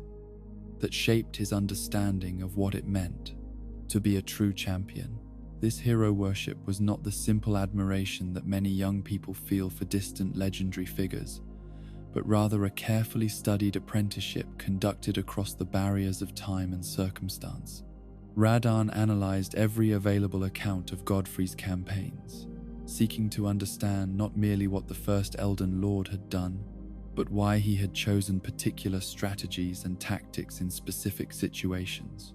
He practiced techniques that had been described in historical records, adapting them to his own physical capabilities and fighting style, while maintaining their essential strategic principles. Most importantly, he sought to embody the same moral qualities that had made Godfrey legendary, understanding that true greatness required character as much as capability. The physical training that accompanied Radan's intellectual development was designed to push the boundaries of what even someone of his extraordinary heritage might be expected to achieve. His instructors, chosen from among the most accomplished warriors in both the Golden Order and Carian traditions, quickly recognized that their student possessed not merely exceptional, natural ability, but the kind of dedicated work ethic that could transform potential into genuine mastery. His size and strength, remarkable even in childhood, continued to grow throughout his youth until he achieved proportions that seemed to belong more to legend than to life. Yet it was not Radan's physical prowess alone that set him apart from other young warriors of his generation, but rather his instinctive understanding of the tactical and strategic dimensions of combat that elevated fighting from mere violence to genuine art. He seemed to possess an intuitive grasp of timing and positioning that allowed him to anticipate his opponent's actions while creating opportunities for devastating counterattacks. His sparring sessions became exhibitions that attracted observers from throughout the realm, as experienced warriors came to witness techniques and combinations that pushed the boundaries of what they had previously thought possible. The bond that developed between Radan and his beloved horse Leonard represented one of the most touching and simultaneously practical aspects of his character, demonstrating how even the most formidable warriors could maintain capacity for genuine affection and loyalty. Leonard was not a mighty destrier bred for war, but rather a small, intelligent mount whose size seemed laughably inadequate for someone of Radan's immense proportions. Yet the connection between warrior and steed transcended such practical considerations, rooted in a friendship that had begun when both were young and continued to deepen as they matured together. The apparent mismatch between Radan's growing size and Leonard's modest proportions created a problem that might have forced a less dedicated warrior to seek a larger mount. But Radan's solution to this dilemma would ultimately lead him toward discoveries that revolutionized not merely his own combat capabilities, but the entire understanding of what magic might accomplish when applied to practical problems. Rather than abandon his faithful companion,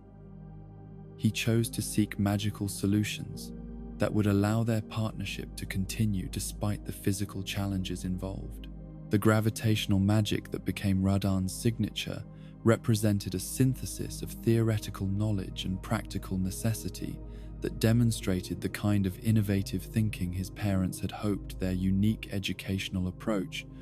would produce. The principles underlying such magic had been studied by scholars for centuries,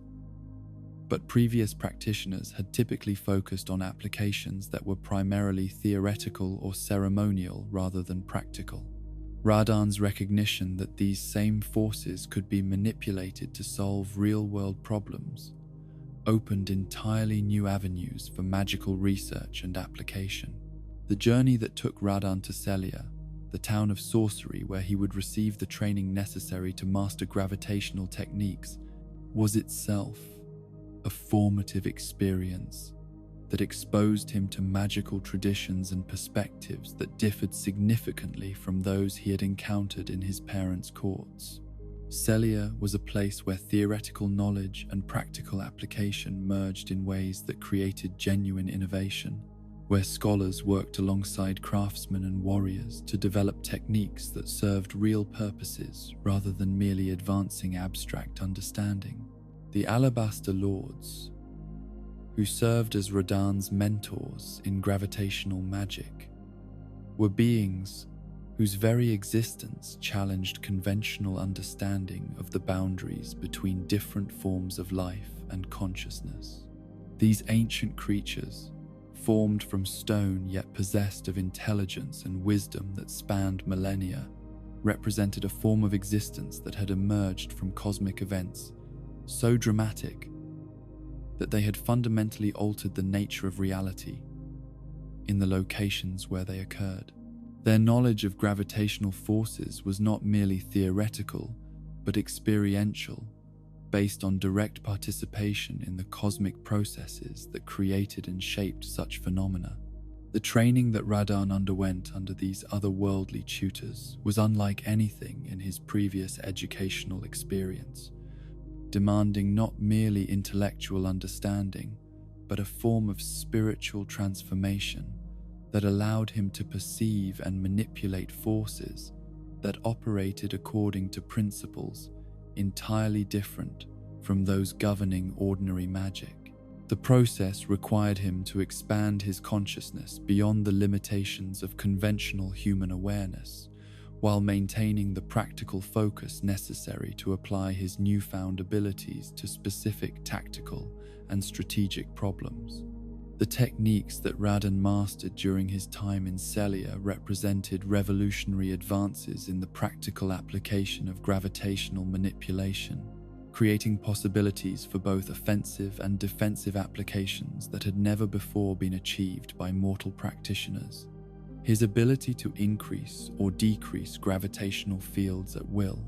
allowed him to enhance the devastating impact of his attacks, while simultaneously enabling feats of mobility and positioning that seemed to defy natural law.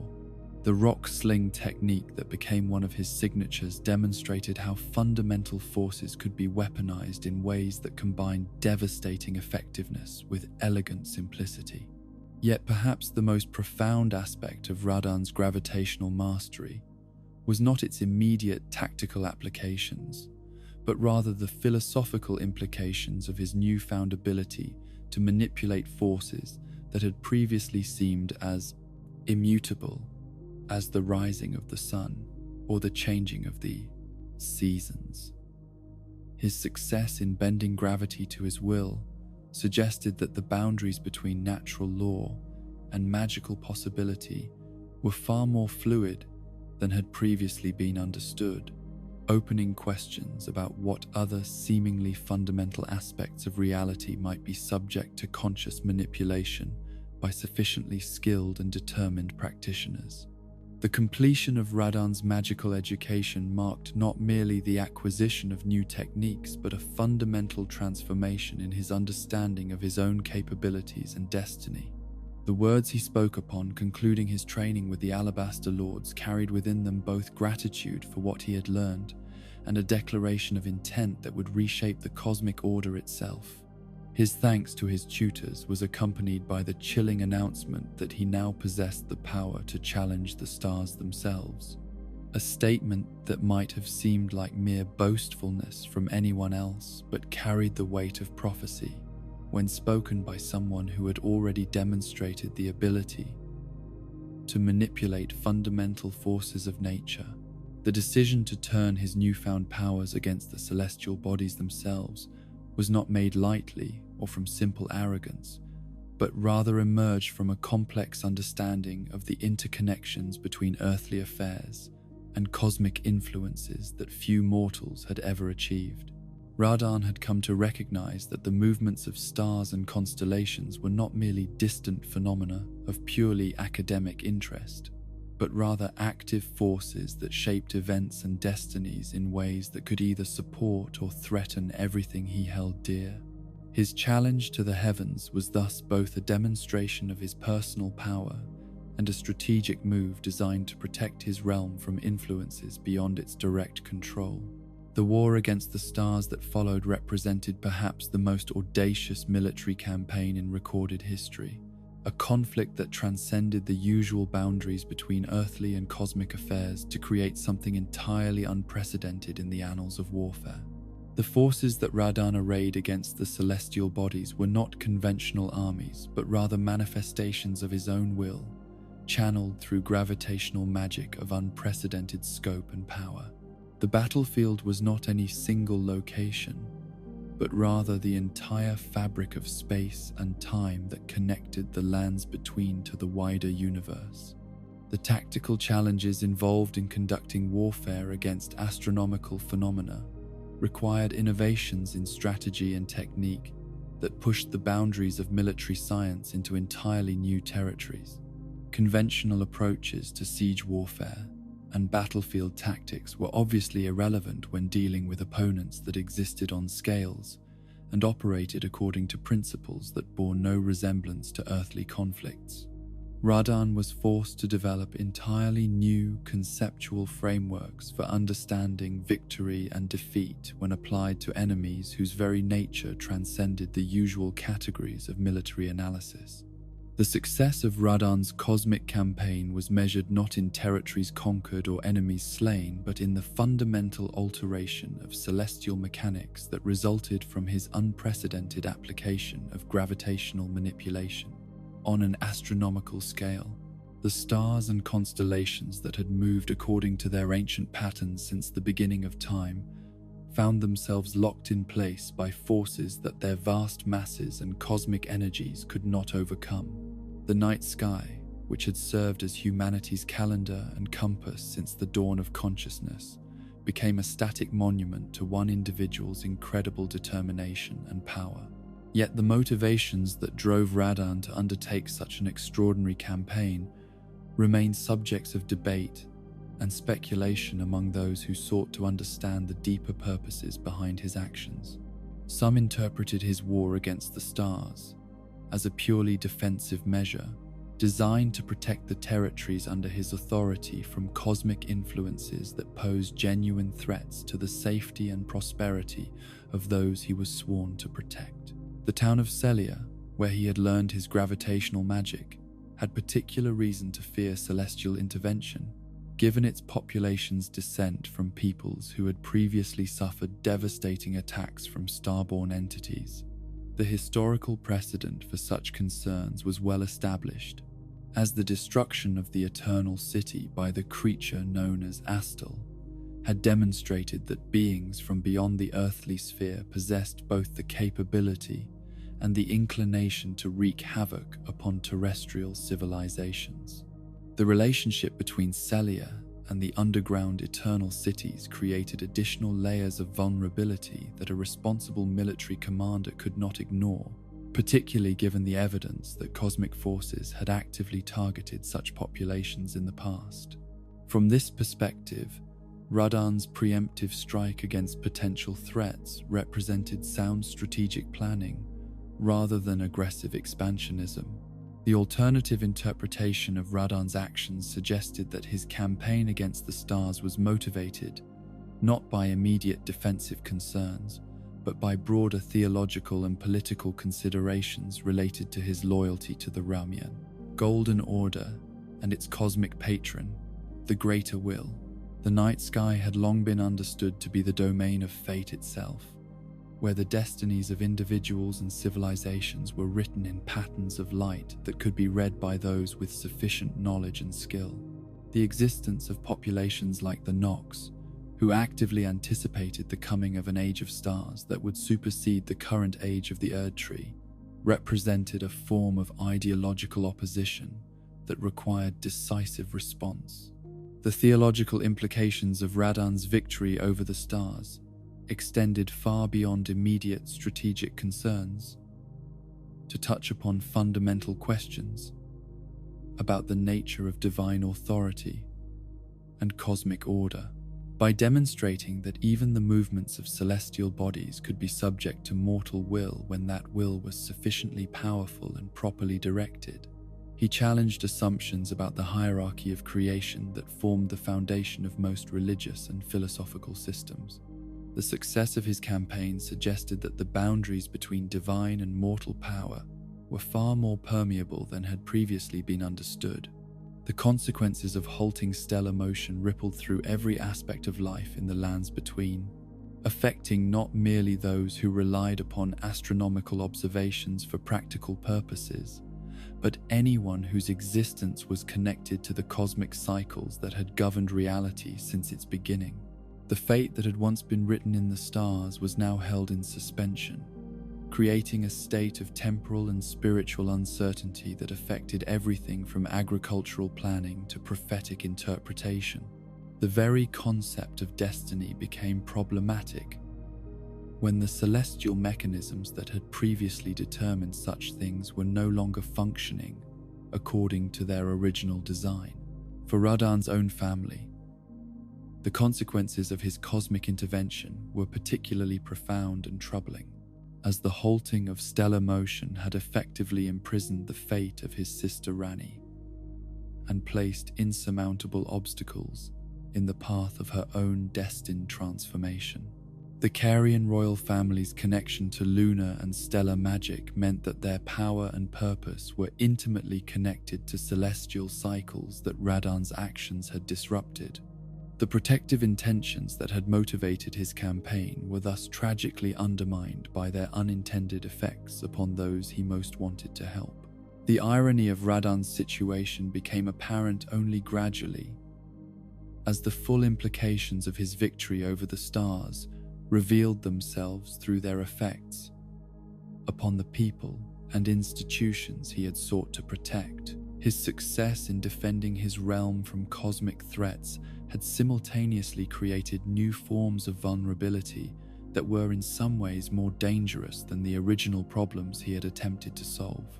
The static nature of the night sky that resulted from his intervention created stagnation in systems that required motion and change to function properly, leading to forms of decay and corruption that were perhaps worse than the risks he had originally sought to avoid. The personal costs of maintaining his grip upon the celestial bodies proved to be enormous, requiring constant expenditure of energy and attention that gradually drained Radan's reserves and limited his ability to address other challenges and opportunities that arose within his terrestrial domain. The gravitational magic that had once seemed like the ultimate expression of his power became a burden that consumed increasing portions of his time and strength, creating vulnerabilities that his enemies could potentially exploit if they understood the true nature of his situation. The festival atmosphere that eventually developed around Radan's continuing struggle against cosmic forces reflected both admiration for his incredible achievements and growing recognition that his situation had become unsustainable. In the long term, warriors from throughout the known world came to witness and potentially participate in what had become an ongoing demonstration of power that exceeded anything previously achieved by mortal beings. Yet, beneath the celebration and wonder lay darker currents of understanding that suggested the very magnitude of his success might ultimately prove to be the source of his downfall. The transformation of Radan from heroic protector to cosmic prisoner represented one of the most poignant tragedies in the entire history of the demigods, demonstrating how even the most noble intentions and remarkable capabilities could become sources of suffering when applied to problems that exceeded the proper scope of mortal intervention. His dedication to his duty and his refusal to abandon responsibilities that were slowly consuming his strength and sanity exemplified both the best and worst aspects of heroic character, showing how the same qualities that enable great achievements can also lead to forms of self-destruction that defeat their own purposes. The legend that grew around Radan's ongoing battle with the stars served multiple functions within the broader cultural landscape of the lands between, inspiring some to greater efforts while warning others about the dangers of overreaching and the importance of understanding the limits of even the most extraordinary capabilities. His story became a touchstone for discussions about the proper relationship between individual ambition and cosmic responsibility, raising questions that had no easy answers but demanded serious consideration from anyone who aspired to positions of significant power or influence. The festival that celebrated Radan's achievements while simultaneously preparing for his eventual defeat reflected the complex emotions that his situation evoked among those who understood both the magnitude of his accomplishments and the tragic inevitability of their ultimate conclusion. The warriors who gathered to test themselves against him were motivated by a mixture of admiration, ambition, and compassion, seeking both personal glory and the opportunity to grant him the heroic death that might finally release him from the cosmic burden he had assumed on behalf of others. The continuing presence of Leonard, his faithful steed, throughout even the most difficult phases of Radan's cosmic struggle, served as a poignant reminder of the personal connections and simple affections that remained meaningful, even when an individual's destiny had expanded to encompass forces and responsibilities of universal scope. The sight of the mighty general, grown to enormous proportions through his magical transformations, still carefully ensuring that his small horse could accompany him in battle, provided a humanizing element that prevented his legend from becoming too abstract or removed from ordinary emotional understanding. As the years passed and Radan's struggle against the stars continued, his story became increasingly intertwined with larger questions about the sustainability of the cosmic order that the Golden Order had established, and the price that individuals and civilizations paid for attempting to impose their will upon forces that operated according to principles beyond their full comprehension. His fate served as both inspiration and warning, demonstrating that even the most extraordinary achievements could become prisons when they exceeded the proper boundaries of mortal aspiration and responsibility. Among the children born to the union of Radagon and Renala, none would prove more enigmatic or ultimately more consequential to the fate of the lands between than their daughter,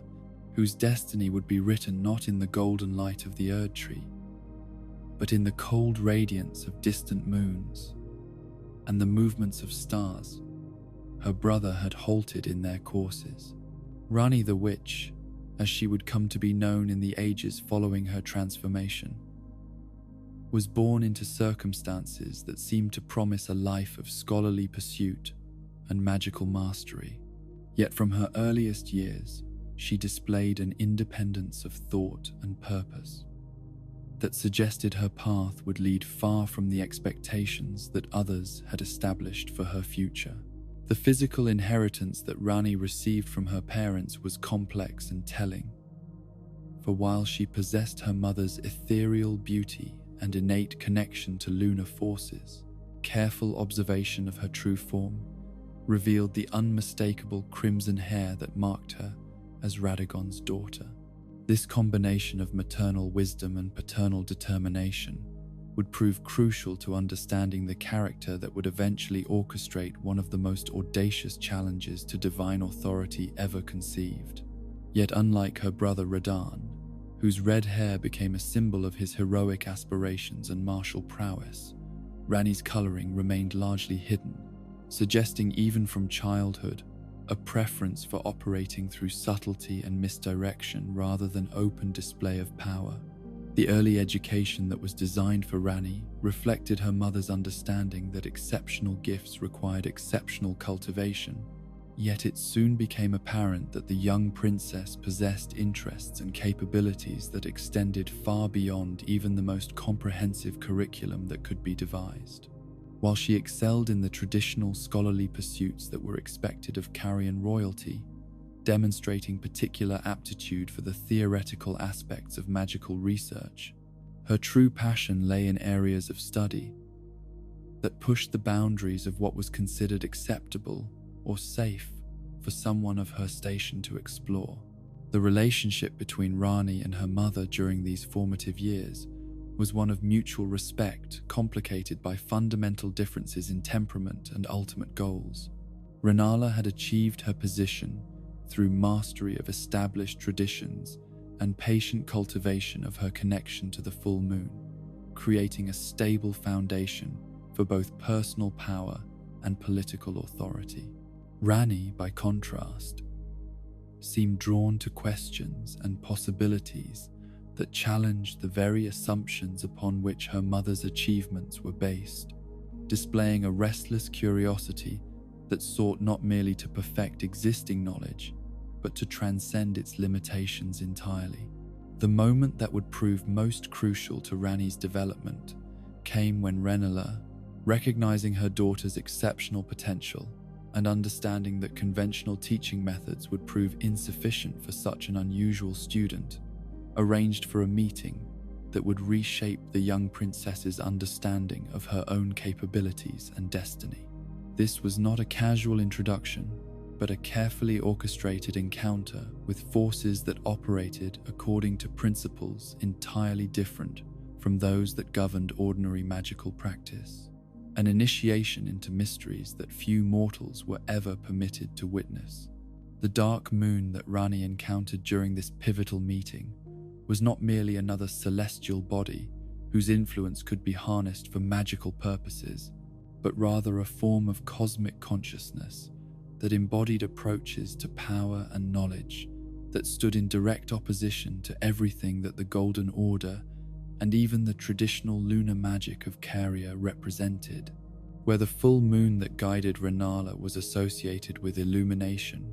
revelation, and the enhancement of natural magical abilities,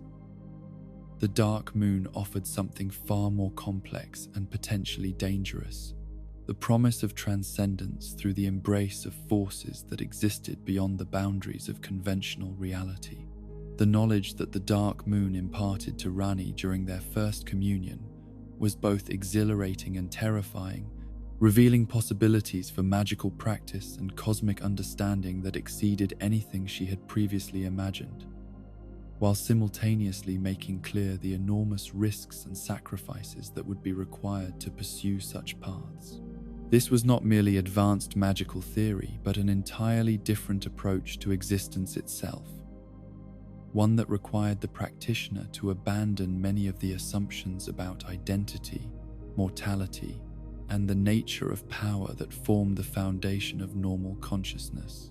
The cold sorceries that Rani began to master following her encounter with the Dark Moon were unlike anything practiced by other members of her family or the broader magical community of Liurnia, operating according to principles that seemed to draw their power from the spaces between things rather than from the things themselves. These techniques required not merely intellectual understanding, but a form of spiritual transformation that allowed the practitioner to perceive and manipulate aspects of reality that remained invisible to ordinary perception, creating possibilities for intervention and influence that transcended the usual limitations of mortal magic. The mysterious figure known as the Snow Witch, who became Rani's secret mentor during this period of intensive magical development, represented a connection to traditions and knowledge that predated even the ancient institutions of Caria and the Academy of Raya Lucaria. This enigmatic woman had somehow preserved understanding of magical practices that had been largely forgotten by the current age, techniques that operated according to principles that seemed to acknowledge different fundamental laws than those that governed contemporary sorcery and incantation. The relationship between Rani and the Snow Witch was unlike the formal teacher-student arrangements that characterized most magical education, instead resembling the kind of initiatory tradition that passed crucial knowledge from one generation to the next through direct transmission rather than academic study. The Snow Witch did not merely teach Rani new spells or magical theories, but helped her develop entirely new ways of perceiving and interacting with reality, creating capabilities that would prove essential to the unprecedented undertaking she would eventually attempt. The doll body that Rani commissioned during this period of intensive magical research and personal transformation was not merely a curious artifact or artistic creation, but a crucial component of the most ambitious magical working ever attempted by a mortal practitioner. Modeled after the appearance of the Snow Witch as a gesture of respect and recognition for her mentor's guidance, This artificial form was designed to serve as more than a simple vessel or tool, but rather as a complete alternative to the biological existence that had been imposed upon her by the circumstances of her birth. The magical techniques required to create a functional artificial body that could house and sustain a consciousness of Rani's complexity and power pushed the boundaries of what was considered possible within the established traditions of soul magic and spiritual manipulation. The process required not merely technical expertise, but a form of theoretical innovation that created entirely new categories of magical practice, demonstrating that the boundaries between life and death, natural and artificial, mortal and divine, were far more fluid than had previously been understood. The philosophical implications of Rani's artificial embodiment extended far beyond mere magical innovation to touch upon fundamental questions about the nature of identity, consciousness, and the relationship between soul and flesh that formed the foundation of most religious and philosophical systems. By demonstrating that consciousness could be successfully transferred to and maintained within artificial substrates, she had challenged basic assumptions about what constituted authentic existence and opened possibilities for transcendence that did not require divine intervention or natural evolution. As Rani's magical capabilities developed and her understanding of cosmic forces deepened, she began to perceive with increasing clarity the fundamental contradictions and limitations that characterized the current age and the systems of power that governed it. The Golden Order, despite its achievements in creating stability and prosperity, was ultimately built upon principles that required the suppression of natural change and the artificial preservation of conditions that were meant to be temporary. This system could not continue indefinitely without eventually consuming itself and everything it sought to protect. The role of Empyrean that had been assigned to Rani by the cosmic forces that governed such selections was both a tremendous honor and a burden that threatened to define her entire existence according to purposes and priorities that she had not chosen for herself. To be chosen as a potential vessel for divine power was to be marked for a destiny that would require the surrender of personal autonomy in favor of serving cosmic purposes that might not align with her own understanding of what was needed, or desirable. The two fingers that served as intermediaries between the greater will and its earthly representatives had approached Rani with the expectation that she would accept her role as Empyrean with the same dutiful compliance that had characterized previous generations of divine vessels. Their inability to understand or accommodate her fundamental objections to the system they represented revealed the rigidity and lack of adaptability that made the current cosmic order ultimately unsustainable in the face of changing circumstances and evolving consciousness. The decision to reject her assigned role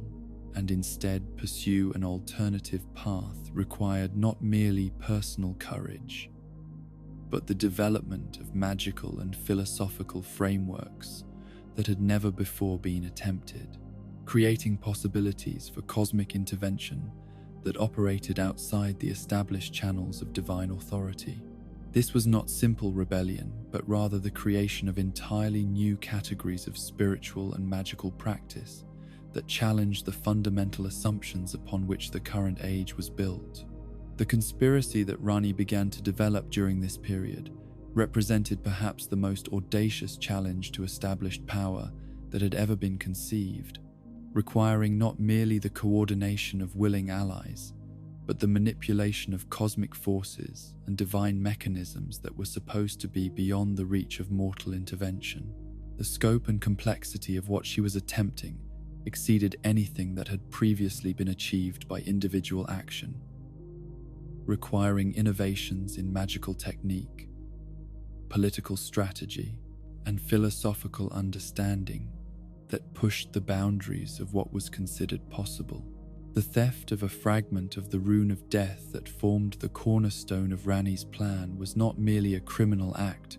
but a theological revolution that challenged the fundamental assumptions about divine authority and cosmic order that had governed existence since the establishment of the Golden Order. The Rune of Death had been removed from the natural order and placed under divine control as part of the process of creating the artificial stability that characterized the current age, making its recovery and use by mortal agents a direct challenge to the system's essential mechanisms. The Black Knife assassins who served as Rani's instruments in the crucial phase of her plan were not merely hired killers, but highly specialized practitioners of magical techniques that had been developed specifically for this unprecedented undertaking. Their blades, forged from the stolen fragment of the Rune of Death, and enhanced with sorceries that drew upon Rani's understanding of cosmic forces, were capable of inflicting wounds that transcended the usual boundaries between life and death, creating conditions necessary for the complex working she had designed. The Night of the Black Knives that resulted from these preparations represented a turning point in the history of the lands. Between that would have consequences extending far beyond the immediate objectives that Rani had sought to achieve. The assassination of Godwin the Golden was not merely the elimination of a potential obstacle to her plans, but the creation of a new form of existence that challenged fundamental categories of life and death, while simultaneously providing the spiritual and magical conditions necessary for her own transformation. The precision required to simultaneously target both Godwin's soul and Rani's own physical body during the crucial moment of the assassination demonstrated magical coordination and timing that exceeded anything previously achieved in the recorded history of sorceress practice. The fact that each target suffered only partial death, with Godwin's soul perishing while his body lived on, and Rani's body dying while her soul survived, created the exact conditions necessary for both the elimination of the Golden Order's intended heir and the liberation of the Lunar Princess from her biological constraints. The immediate aftermath of the Night of the Black Knives saw Rani achieve the first phase of her transformation, successfully transferring her consciousness to the artificial body she had prepared, while simultaneously severing her connection to the biological form and social role that had been imposed upon her by the circumstances of her birth. This transition was not merely a change of physical form, but a fundamental alteration in her relationship to the cosmic forces that had previously sought to control her destiny. The retreat into hiding that followed Rani's transformation was not motivated by fear or uncertainty, but by the practical necessity of completing the more complex phases of her plan without interference from those who would seek to prevent or reverse what she had accomplished. The magical and philosophical work required to fully establish her independence from divine control and develop the capabilities necessary for her ultimate goals required periods of intensive focus and development that would be impossible to maintain while dealing with the political and military responses her actions had provoked. The followers who gathered around Rani during her period of apparent exile were not merely loyal retainers, but individuals who had recognized the revolutionary implications of what she was attempting and chosen to align themselves with her vision of what the world might become. These allies included both those who had served her family for generations and new recruits who were drawn by the possibility of participating in the creation of something entirely unprecedented in the cosmic order. The magical research and development that Rani conducted during this hidden phase of her career represented advances in theoretical and practical sorcery that exceeded anything achieved during the golden age of the Academy of Raya, Lucaria, creating new categories of magical practice that would influence practitioners for generations to come. Her synthesis of traditional lunar magic, with the cosmic insights provided by the dark moon, generated techniques and capabilities that operated according to principles that had never before been successfully harnessed by mortal practitioners. The Finger Slayer blade, that became one of Rani's most crucial tools, represented both a masterwork of magical craftsmanship and a philosophical statement about the possibility of mortal resistance to cosmic tyranny. This weapon was designed not merely to destroy physical targets, but to sever the metaphysical connections that bound mortal beings to divine control, creating possibilities for genuine independence that had never before existed within the current cosmic order. The long-term planning that characterized Rani's approach to her revolutionary agenda demonstrated strategic thinking that operated on timescales and levels of complexity that exceeded anything achieved by conventional political or military leaders. Her ability to coordinate multiple simultaneous objectives while adapting to changing circumstances and unexpected developments revealed a form of intelligence that had been enhanced rather than limited by her artificial embodiment. The cosmic vision that ultimately motivated all of Rani's elaborate preparations and sacrifices was not merely personal liberation, but the creation of possibilities for genuine choice and self-determination that would be available to all conscious beings, rather than reserved for those who happened to be born into positions of divine favor. Her Age of Stars represented not another form of imposed order, but rather the establishment of conditions under which individuals and civilizations could develop according to their own nature and preferences, rather than external mandates. The cold, dark, and distant nature of the age that Rani envisioned was not a promise of emptiness or suffering, but rather of freedom from the artificial warmth and imposed comfort that had been used to justify the current system's restrictions on natural development and authentic choice. The gentleness she promised would come not from external protection, but from the removal of forces that had been actively preventing beings from achieving their full potential, according to their own understanding of what such achievement might mean. The patience that Rani displayed throughout the long process of developing and implementing her revolutionary agenda reflected understanding that genuine transformation could not be achieved through hasty action or incomplete preparation, but required the kind of thorough groundwork that would ensure lasting change rather than temporary disruption. Her willingness to sacrifice immediate gratification in favor of ultimate success demonstrated the kind of strategic wisdom that distinguished true leadership from mere ambition. The mystery that continued to surround Rani even after her transformation and the revelation of her agenda served multiple purposes, protecting her from those who would seek to prevent her success, while also maintaining the psychological conditions necessary for others to make genuine choices about whether to support or oppose her vision. By refusing to reveal all her intentions and capabilities immediately, she created space for authentic decision-making rather than coerced compliance. The legacy that Rani's actions would create extended far beyond the immediate political and magical changes she sought to achieve,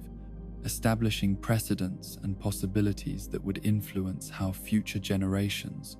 understood the relationship between individual will and cosmic authority. Her demonstration that even the most fundamental systems of power could be challenged and transformed through sufficient intelligence, dedication, and courage provided inspiration for others who might seek to create their own forms of meaningful change. The youngest son born to Radagon and Rani possessed from birth a combination of his parents' most formidable qualities, yet these gifts would ultimately lead him down paths that neither scholarship nor divine authority had prepared anyone to understand or anticipate. Reichard, who would rise to become Lord of Volcano Manor, and eventually something far stranger and more terrible. Embodied from his earliest years, the kind of ambitious intelligence that could envision possibilities beyond the accepted boundaries of what was considered achievable or desirable. His mind worked with the same systematic precision that characterized his mother's approach to magical research, yet it was driven by the same relentless determination that had made his father legendary as both warrior and ruler. The childhood that shaped Reichard's fundamental character was spent in an environment where intellectual achievement and practical power were understood to be complementary rather than competing values, where the pursuit of knowledge was expected to yield concrete benefits for both the individual and society as a whole. Unlike many children born into positions of privilege, Reichard displayed from an early age a genuine fascination with the mechanisms through which authority was exercised and maintained, studying not merely the theoretical principles of governance, but the practical details of how power actually functioned in real-world situations.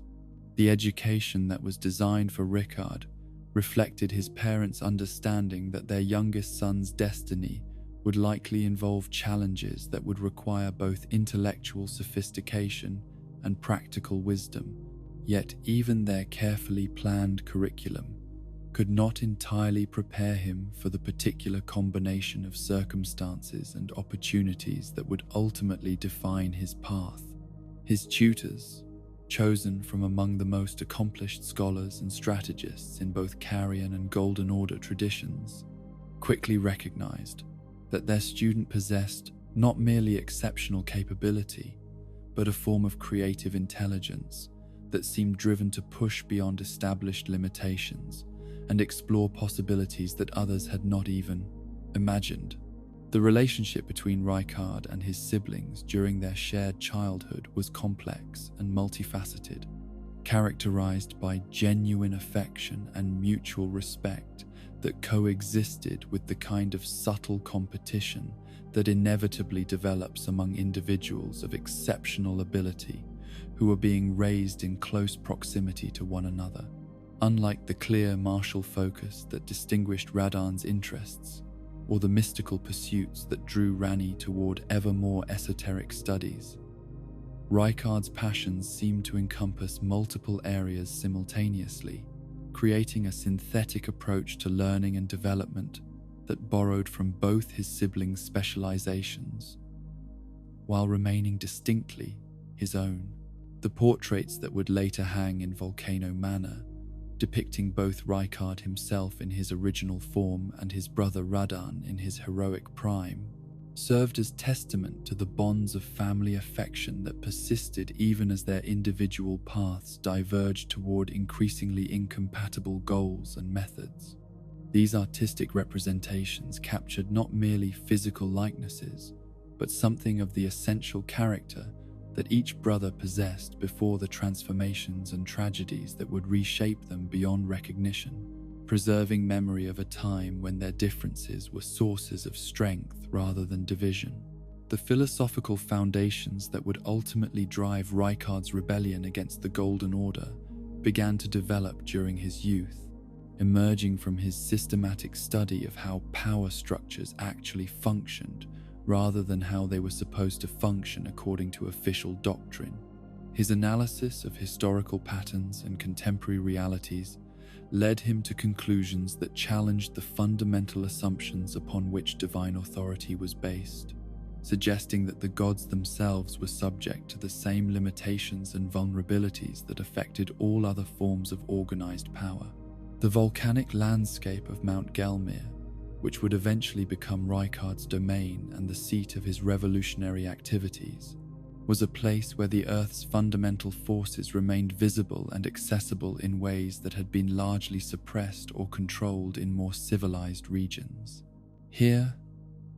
among the flowing lava and sulfurous vents that revealed the planet's molten heart, the artificial nature of most social and political arrangements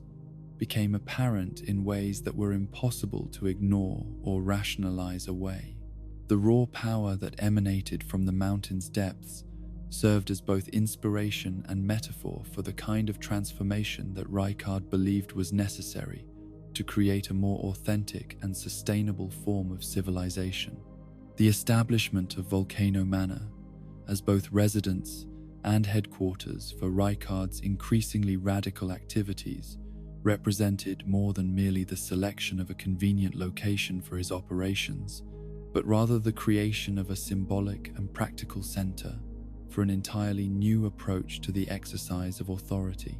Unlike the soaring spires and golden magnificence that characterized traditional seats of power,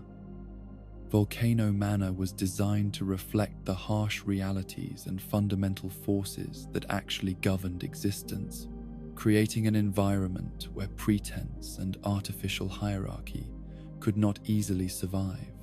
The knights and followers who were drawn to Reichard's banner during the early phases of his rebellion were not merely discontented individuals seeking opportunities for personal advancement, but thoughtful people who had come to recognize the fundamental contradictions and limitations that characterized the current system of governance.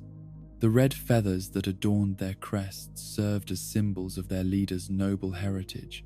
while simultaneously declaring their allegiance to principles that transcended traditional concepts of loyalty and obedience to established authority. The philosophical basis for Reichard's opposition to the Golden Order was not simple nihilism or desire for personal power, but rather a carefully reasoned argument that the current system had become so divorced from natural processes and authentic human needs that it could only be sustained through increasing levels of coercion and deception. His belief that the gods themselves were ultimately subject to the same forces of conquest and replacement that governed all other forms of power led him to conclude that divine authority was neither permanent nor legitimate, but rather simply another form of organized violence that could and should be challenged when it ceased to serve constructive purposes. The blasphemy that others perceived in Reichard's teachings was, from his perspective, simply honest acknowledgement of realities that more conventional leaders preferred to ignore or suppress for their own convenience. His argument that taking by force was fundamentally no different from the methods that the gods themselves had used to establish their dominion carried with it implications that challenged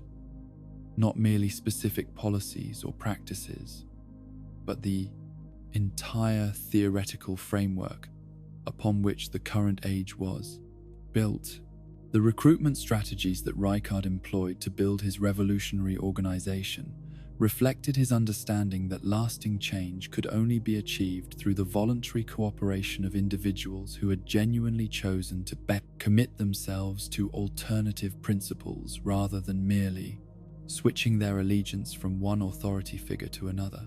The knights who joined his cause were required to demonstrate not merely martial capability, but genuine understanding of the philosophical arguments that justified their rebellion, ensuring that his movement would be based on shared conviction rather than mere opportunism.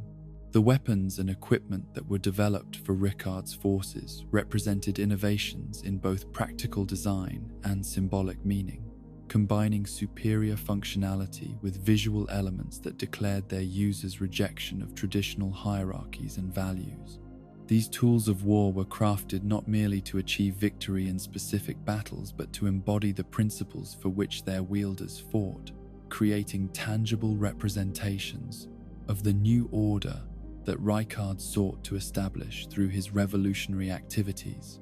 The ancient secrets that Reichard discovered during his explorations of Mount Gelmir's hidden depths revealed the existence of powers and entities that predated the current cosmic order by vast spans of time, suggesting that the gods' claim to eternal authority was based on incomplete understanding of the forces that actually governed existence. These revelations provided both theoretical justification for his rebellion and practical tools that could be used to challenge divine supremacy on terms that the current authorities had not anticipated or prepared to address. The great serpent that dwelt within the mountain's heart was not merely another form of ancient power that could be harnessed for political purposes, but rather a cosmic entity whose very existence challenged fundamental categories of life and death, order and chaos, divine and natural, that formed the foundation of contemporary understanding. This immortal being represented possibilities for transformation and transcendence that operated according to principles entirely different from those that govern both mortal existence and divine authority. The decision to feed himself to the great serpent was not made impulsively or from desperation, but rather represented the logical culmination of Reichard's philosophical development and strategic planning. His recognition that his current form and capabilities, however exceptional, remained subject to the limitations that governed mortal existence, led him to seek transformation that would place him beyond the reach of conventional forms of defeat or destruction, while simultaneously gaining access to powers that could challenge the gods on equal terms. The ritual through which Reichard merged his consciousness with the great serpent was conducted with the same systematic precision that had characterized all his previous endeavors, reflecting his understanding that such a profound transformation required careful preparation and complete commitment rather than mere faith in favorable outcomes. The process was designed not to destroy his essential identity, but to enhance and expand it beyond the boundaries that had previously constrained his capabilities and potential. The horror that Reichard's transformation provoked among his former followers reflected not merely aesthetic revulsion at his altered appearance, but deeper philosophical discomfort with the implications of what he had chosen to become. The knights who had followed him into rebellion against divine authority found themselves confronted with evidence that their leader's vision of liberation had evolved beyond anything they had originally understood or agreed to. Support, forcing them to choose between continued loyalty and preservation of their own moral boundaries. The search for weapons capable of defeating the immortal serpent that Reichard had become led his former allies to discover tools and techniques that had been preserved from earlier cosmic ages, demonstrating that the cycle of challenge and response that characterized relationships between different forms of power extended far back into the fundamental history of existence itself. The serpent hunter that they eventually obtained represented not merely a practical solution to their immediate problem, but evidence that every form of power, no matter how absolute it might appear, contained within itself the seeds of its own potential destruction. The irony of Reichard's situation became apparent only after his transformation was complete, as the very immortality and enhanced power he had sought in order to more effectively challenge divine authority had simultaneously made him into the kind of entity that his original philosophical principles would have opposed. His evolution from champion of liberation into cosmic predator represented one of the most profound tragedies in the entire history of the demigods, demonstrating how even the most carefully reasoned rebellion could be corrupted by the very forces it sought to overcome. The palace that grew around the transformed Reichard reflected the alien nature of his new existence, while simultaneously serving as a monument to the ambitions and ideals that had originally motivated his rebellion. The architecture that emerged from his enhanced capabilities was both magnificent and unsettling, beautiful in its alien perfection yet disturbing in its departure from forms that could be easily understood or appreciated by beings who remained bound by conventional limitations of perception and experience. The followers who continued to serve Reichard after his transformation were not merely individuals who had been coerced or deceived into compliance, but people who had genuinely come to believe that his new form represented evolution toward a higher state of existence that justified the sacrifices and moral compromises that such allegiance required. Their dedication to his transformed vision demonstrated the complex relationship between loyalty and wisdom that characterized many of the most difficult moral decisions that individuals faced during this age of cosmic upheaval. The invitation that the transformed Reichard extended to others to join him in his state of enhanced existence carried within it both genuine offer of transcendence and implicit threat of consumption, reflecting the fundamental ambiguity that had come to characterize his relationship with other conscious beings. His promise that together they could devour even gods represented both the culmination of his original rebellious vision and its ultimate perversion into something that resembled the very tyranny he had originally sought to overthrow. The techniques of manipulation and seduction that Reichard employed to attract new followers to his cause demonstrated that his transformation had enhanced not merely his physical capabilities, but his understanding of the psychological and spiritual vulnerabilities that could be exploited to achieve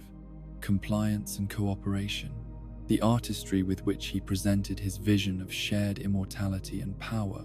revealed sophisticated understanding of what motivated different types of individuals to make radical commitments that altered the fundamental nature of their canusis existence. The ecosystem that developed within Volcano Manor around Reichard's transformed presence created a unique form of social organization that combined elements of traditional hierarchy with the more fluid relationships that characterized entities whose nature had been fundamentally altered by exposure to cosmic forces. The inhabitants of this strange realm operated according to principles that blended conventional loyalty and obedience with forms of interdependence that transcended normal categories of individual and collective identity. The relationship between Reichard and his sister Rani during the period following his transformation demonstrated that even the most profound physical and philosophical changes could not entirely eliminate the bonds of family affection and shared purpose that had been established during their childhood. Despite the radical differences in their chosen paths and ultimate goals, both siblings remained committed to challenging the cosmic order that had shaped their circumstances, creating possibilities for cooperation that transcended their obvious philosophical and practical disagreements. The role that Reichard played in supporting Rani's conspiracy against the Golden Order revealed that his transformation had not eliminated his capacity for strategic thinking or genuine concern for objectives that extended beyond his immediate personal interests. His willingness to risk his own safety and resources in support of his sister's revolutionary agenda demonstrated that the essential character traits that had originally motivated his rebellion remained intact despite the alien influences that had reshaped his physical form and enhanced capabilities. The legacy that Reichard's transformation created extended far beyond the immediate political and military consequences of his rebellion, establishing precedents for the kinds of radical change that became possible when individuals were willing to sacrifice conventional forms of identity and existence in pursuit of transcendence or enhanced power. His example would influence future generations of revolutionaries and seekers who faced similar choices between acceptable limitations and dangerous possibilities for transformation. The questions that Reichard's story raised about the relationship between means and ends, between individual transformation and collective liberation, between rebellion and tyranny, would continue to resonate throughout the remaining history of the lands between, providing both inspiration and warning for others who sought to challenge established authority through radical, personal, and political change. His fate served as demonstration that even the most noble intentions and sophisticated philosophical frameworks could be corrupted when pursued without sufficient attention to the moral and practical limits that govern sustainable forms of existence and social organization. The union that would produce the most tragic and perhaps most significant of all Marika's children was born not from political necessity or strategic alliance, but from the mysterious circumstances surrounding Radagon's return to the Golden Order after his years of marriage to Queen Renala of Korea. The nature of this reunion would prove to be far more complex and philosophically troubling than anyone at the time could have understood, for it represented not merely the rekindling of an old romance, but the manifestation of a cosmic truth that challenged fundamental assumptions about identity, consciousness, and the nature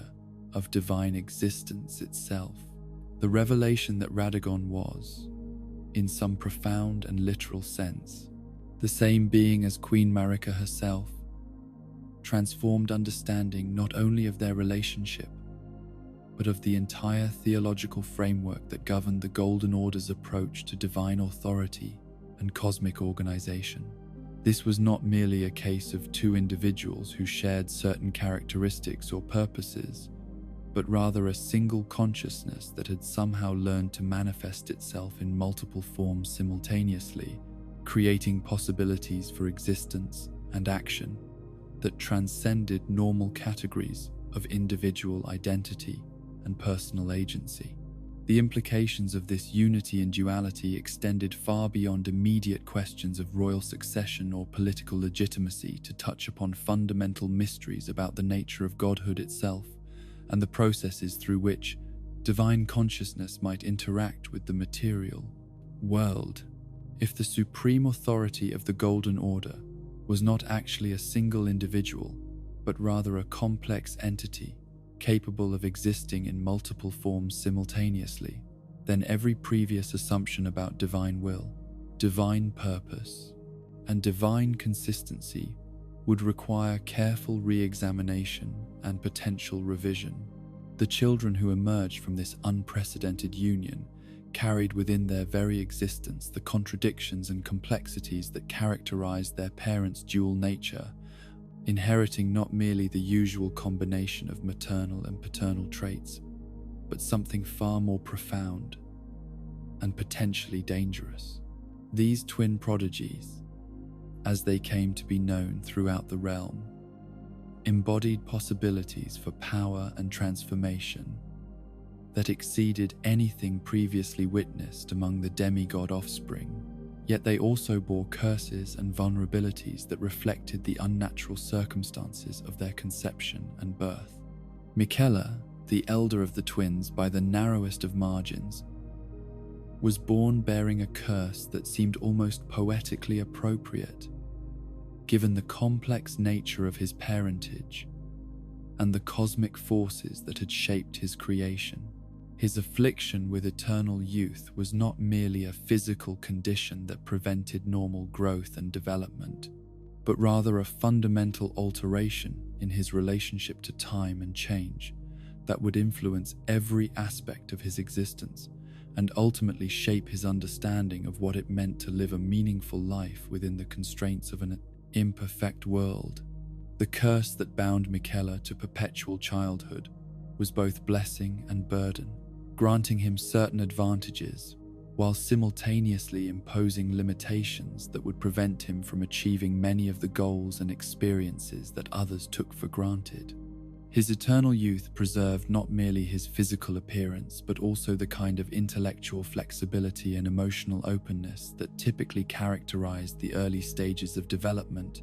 allowing him to approach problems and possibilities with a freshness of perspective that more mature individuals often lost through experience and conditioning. Yet this same curse also denied Michaela the kind of natural progression through different life stages that normally provided individuals with opportunities to develop the full range of capabilities and insights that came with accumulated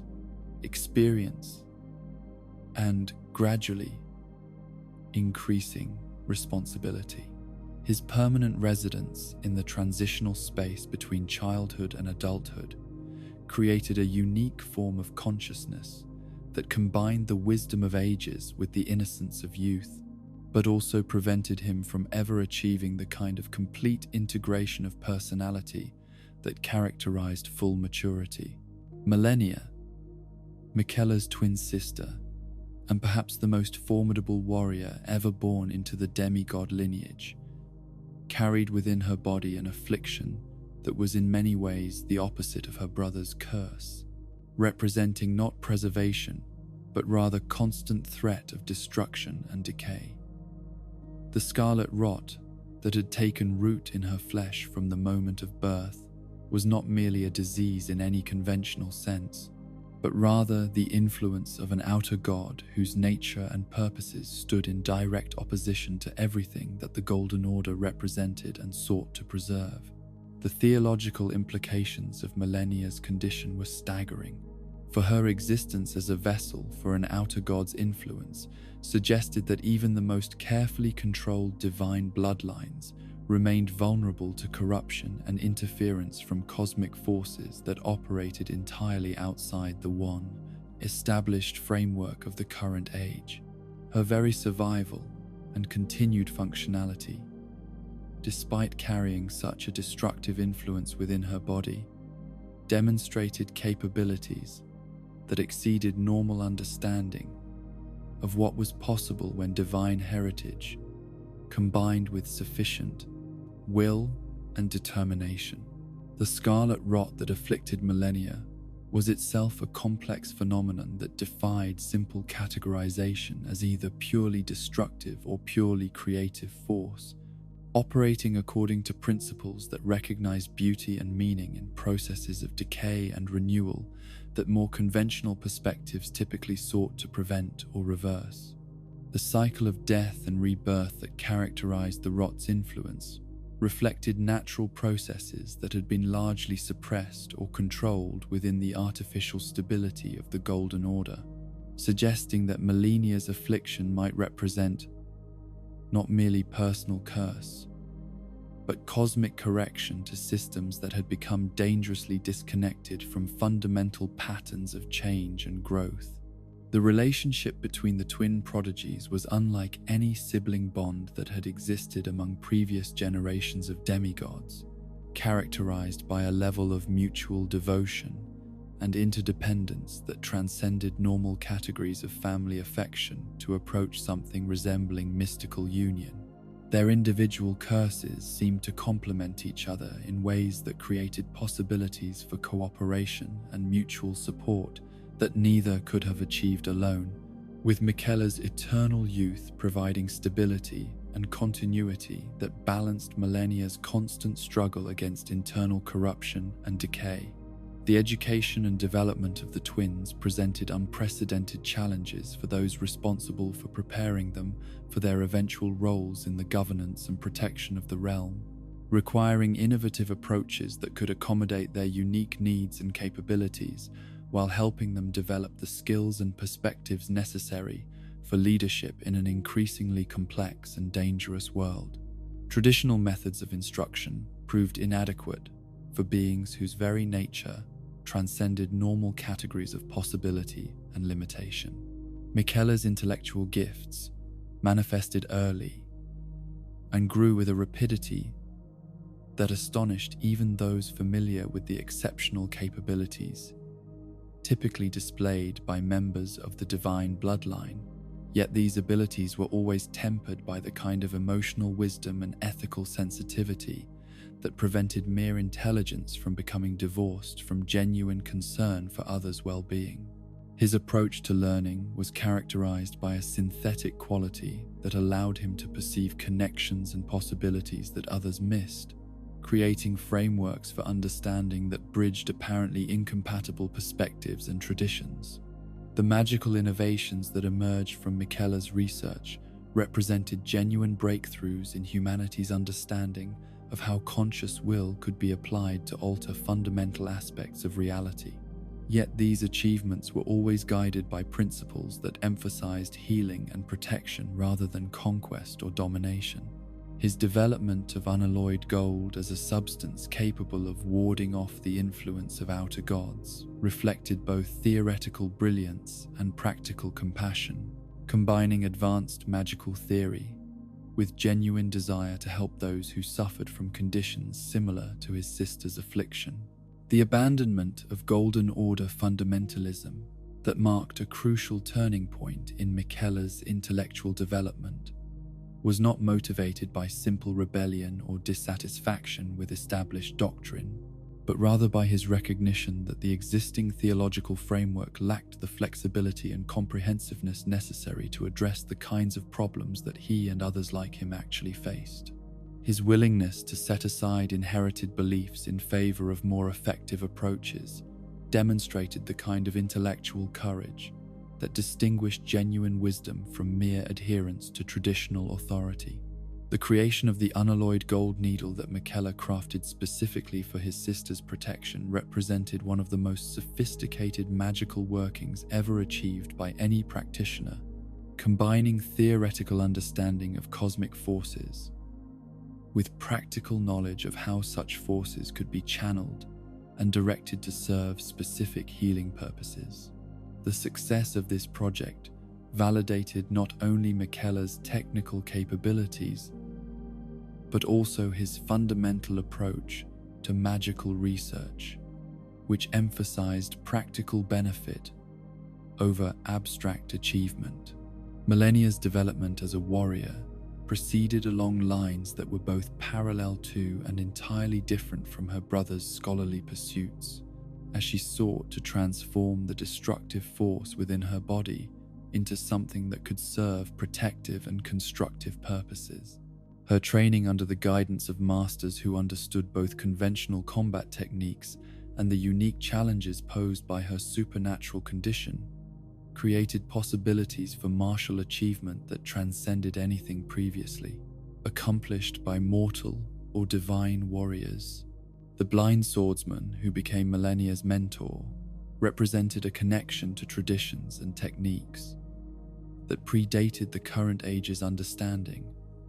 of what was possible when human will and divine power combined in pursuit of transcendent achievement. This mysterious figure had himself achieved victory over cosmic forces through methods that emphasized flow and adaptation, rather than rigid structure and overwhelming power, creating approaches to combat that reflected deeper philosophical principles about the relationship between consciousness and reality. The waterfowl dance that became Millennia's signature technique embodied the synthesis of practical effectiveness and aesthetic beauty that characterized the highest achievements in the martial arts, combining devastating combat capability with movements that seemed to transcend the usual limitations of physical form and spatial constraint. This technique represented not merely superior fighting method, but genuine artistic expression that revealed something essential about its practitioner's character and worldview. The prosthetic limbs that Michela designed for his sister as her condition gradually claimed portions of her body, demonstrated both his technical mastery and his deep understanding of what was required to maintain not merely physical functionality, but psychological well-being and personal dignity in the face of progressive physical deterioration. These artificial limbs were crafted not merely to replace lost capabilities, but to enhance and extend possibilities for action and expression that biological forms could not have provided. The followers who were drawn to serve the twin prodigies came from backgrounds and traditions that reflected the inclusive and innovative approach that characterized both siblings' understanding of leadership and community building. Unlike the rigid hierarchies that typically govern divine courts, the social structures that developed around Michela and Millennia emphasized merit and dedication over inherited status or traditional qualification, creating opportunities for individuals who might otherwise have been excluded from positions of significance and responsibility. The halig tree that Michela conceived and began to nurture represented his vision of what might be possible if divine power were applied not to preserving existing structures, but to creating entirely new forms of organization that could accommodate the needs and aspirations of beings who had been rejected or marginalized by conventional society. This great tree was intended not merely as an alternative to the Erd tree, but as an improvement upon its design, incorporating lessons learned from observing both the successes and failures of the established order. The sacrifice of his own blood that Miquella made to nourish the Halig tree's growth demonstrated the depth of his commitment to his vision, while simultaneously reflecting the kind of personal cost that all meaningful transformation required from those who sought to create genuine alternatives to unsatisfactory existing conditions. This willing surrender of his own life force in service of a greater purpose embodied the ethical principles that distinguished his approach to leadership from more conventional exercises of power and authority. The society that began to develop within the Halig tree's protective embrace reflected both the inclusive ideals that had motivated its creation and the practical challenges involved in creating sustainable communities from populations that had been rejected or abandoned by mainstream civilization. The Albinorics, misbegotten, and other outcasts who found refuge there brought with them both valuable capabilities and complex needs that required innovative approaches to social organization and resource management. The Cleanrot Knights, who served as the military force protecting the Halig tree and its inhabitants, represented a synthesis of martial excellence and moral commitment that exceeded anything achieved by more conventional military organizations, combining technical proficiency with genuine understanding of the principles they had sworn to defend. Their willingness to accept the risks and costs associated with prolonged exposure to the scarlet rot in order to serve alongside millennia demonstrated loyalty that transcended simple duty to approach something resembling sacred devotion. The relationship between Miquella's scholarly pursuits and Millennia's martial activities created a division of labor that maximized both siblings' contributions, while ensuring that their individual limitations did not prevent the achievement of their shared objectives. Where Miquella's eternal youth made certain forms of direct action problematic, Millennia's physical capabilities provided the means to implement and protect the innovations that emerged from his research and planning. The abduction of Miquella during the chaos of the Shattering represented not merely personal tragedy for the twins, but catastrophic disruption of projects and processes that had been designed to provide alternatives to the increasingly dysfunctional systems that governed the broader realm. The loss of his guiding presence and continued nurture caused the Halig tree to falter in its growth and development, creating vulnerabilities that would eventually compromise the entire project's viability and success. The identity of Miquella's abductor and the purposes behind this crucial intervention remained subjects of speculation and investigation that revealed the complex web of competing interests and conflicting objectives that characterized the relationships among the various demigods and their supporters. The act itself demonstrated that even the most carefully protected and seemingly secure projects remained vulnerable to intervention by forces that operated according to different priorities and possessed capabilities that exceeded normal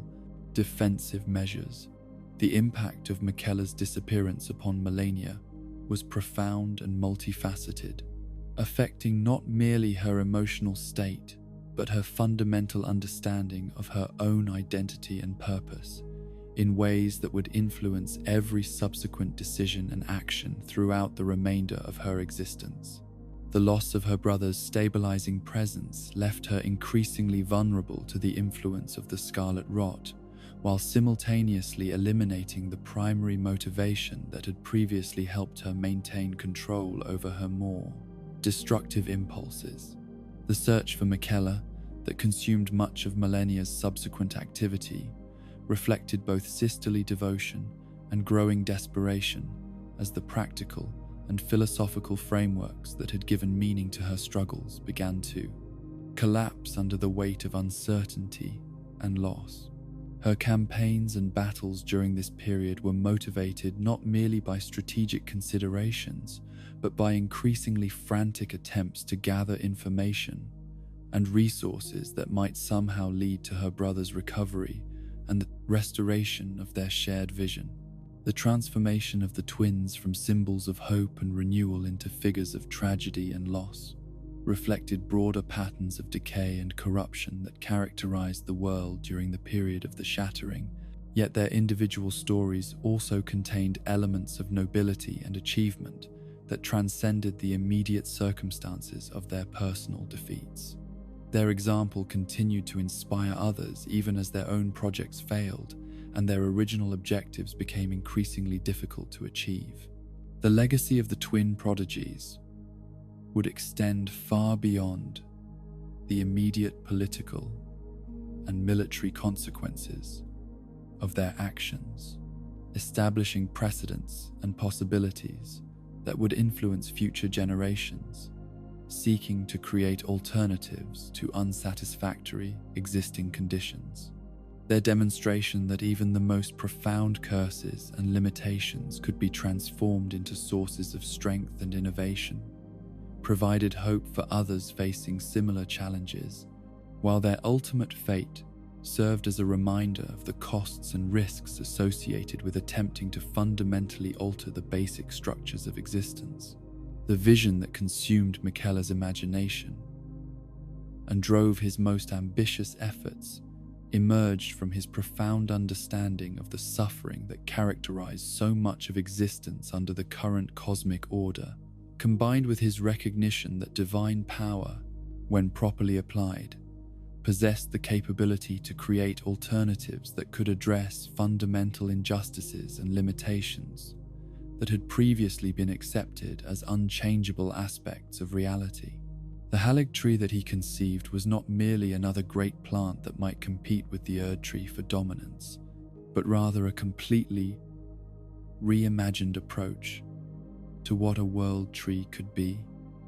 and what purposes it might serve when freed from the theological and practical constraints that had shaped its predecessor.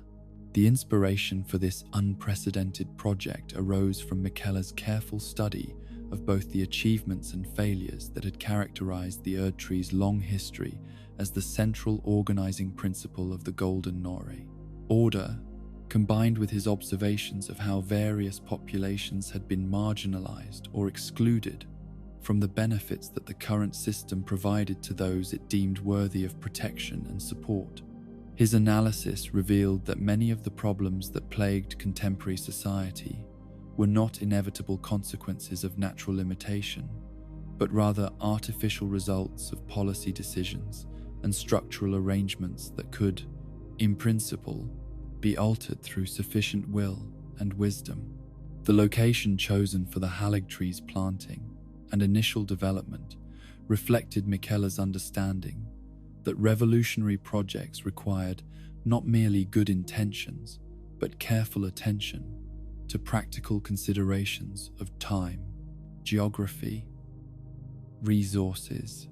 and strategic defensibility that would allow new forms of social organization to establish themselves and mature before being forced to defend against the inevitable opposition that such innovations would provoke from established powers. The site he selected provided access to water, fertile soil, and natural barriers that could protect the growing community while offering sufficient space for expansion and development. The ritual through which Miquella began the process of nurturing his alternative world tree was unlike anything that had been attempted in recorded history,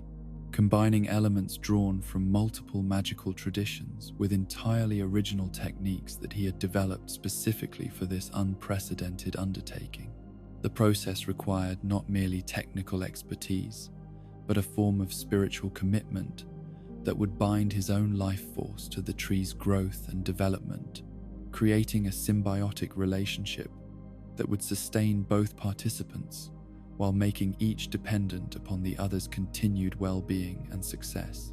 The sacrifice of his own blood that Miquella made To provide the Halig tree with the divine essence necessary for its growth was not a single dramatic gesture, but rather an ongoing process that would continue throughout the tree's development, requiring him to give progressively more of himself as the plant's needs increased and its capacity for independent survival gradually improved. This form of nurture was both literally life-giving and symbolically appropriate, demonstrating the depth of his commitment, while providing concrete evidence of the costs he was willing to accept in pursuit of his revolutionary vision. The early stages of the Halig tree's growth were characterized by developments that exceeded even Miquella's optimistic expectations. As the plant responded to his nurture and the favorable conditions he had provided with vigor and rapid expansion that suggested it possessed inherent capabilities that went beyond those of ordinary vegetation. The tree's roots spread through the surrounding soil with remarkable speed, while its trunk began to achieve the kind of massive proportions that would eventually be necessary to support the complex structures and large populations that Miquella envisioned dwelling within its protective embrace. The magical properties that the Halig tree began to manifest as it matured reflected both Miquella's intentions and influences that seemed to emerge from the plant's own nature, creating an environment where healing and growth were enhanced while destructive and corrupting forces found their power diminished or neutralized entirely. These characteristics made the developing tree particularly attractive to populations that had been damaged or rejected by the mainstream world, offering them not merely physical sanctuary, but actual restoration of capabilities and qualities that had been lost or suppressed. The first refugees who sought shelter within the Halig tree's developing canopy were primarily individuals whose conditions or circumstances had made them unwelcome in conventional society,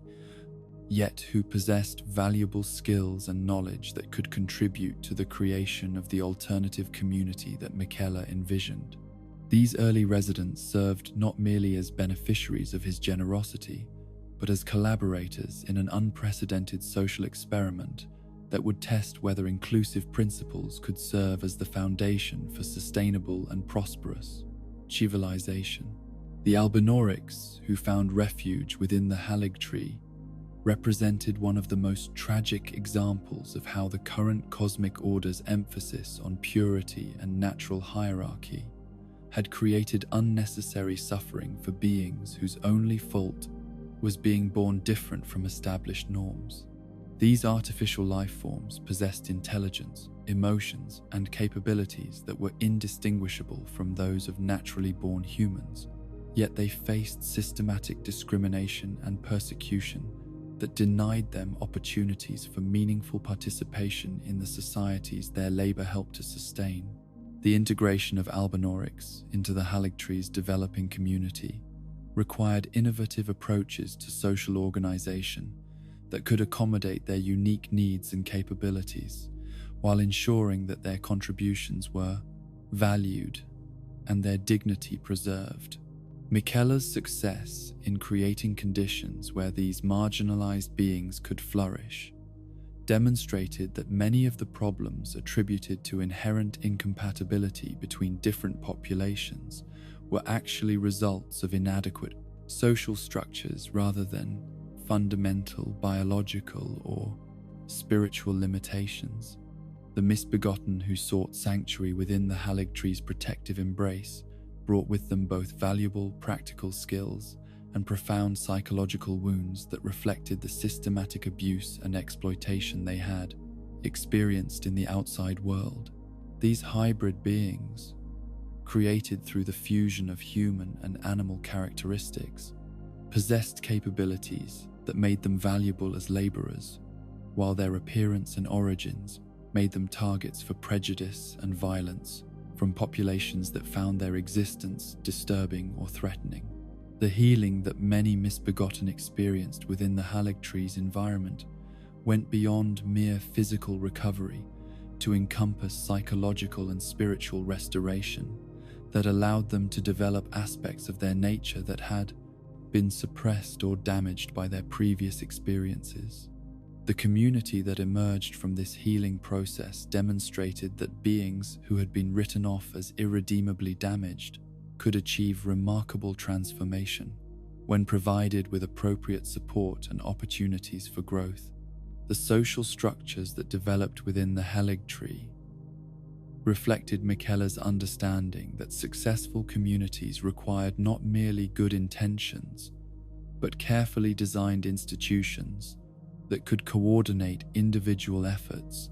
while preserving personal autonomy and dignity. The governance systems he established emphasized participation and consensus building rather than hierarchical command, creating decision-making processes that drew upon the collective wisdom of community members,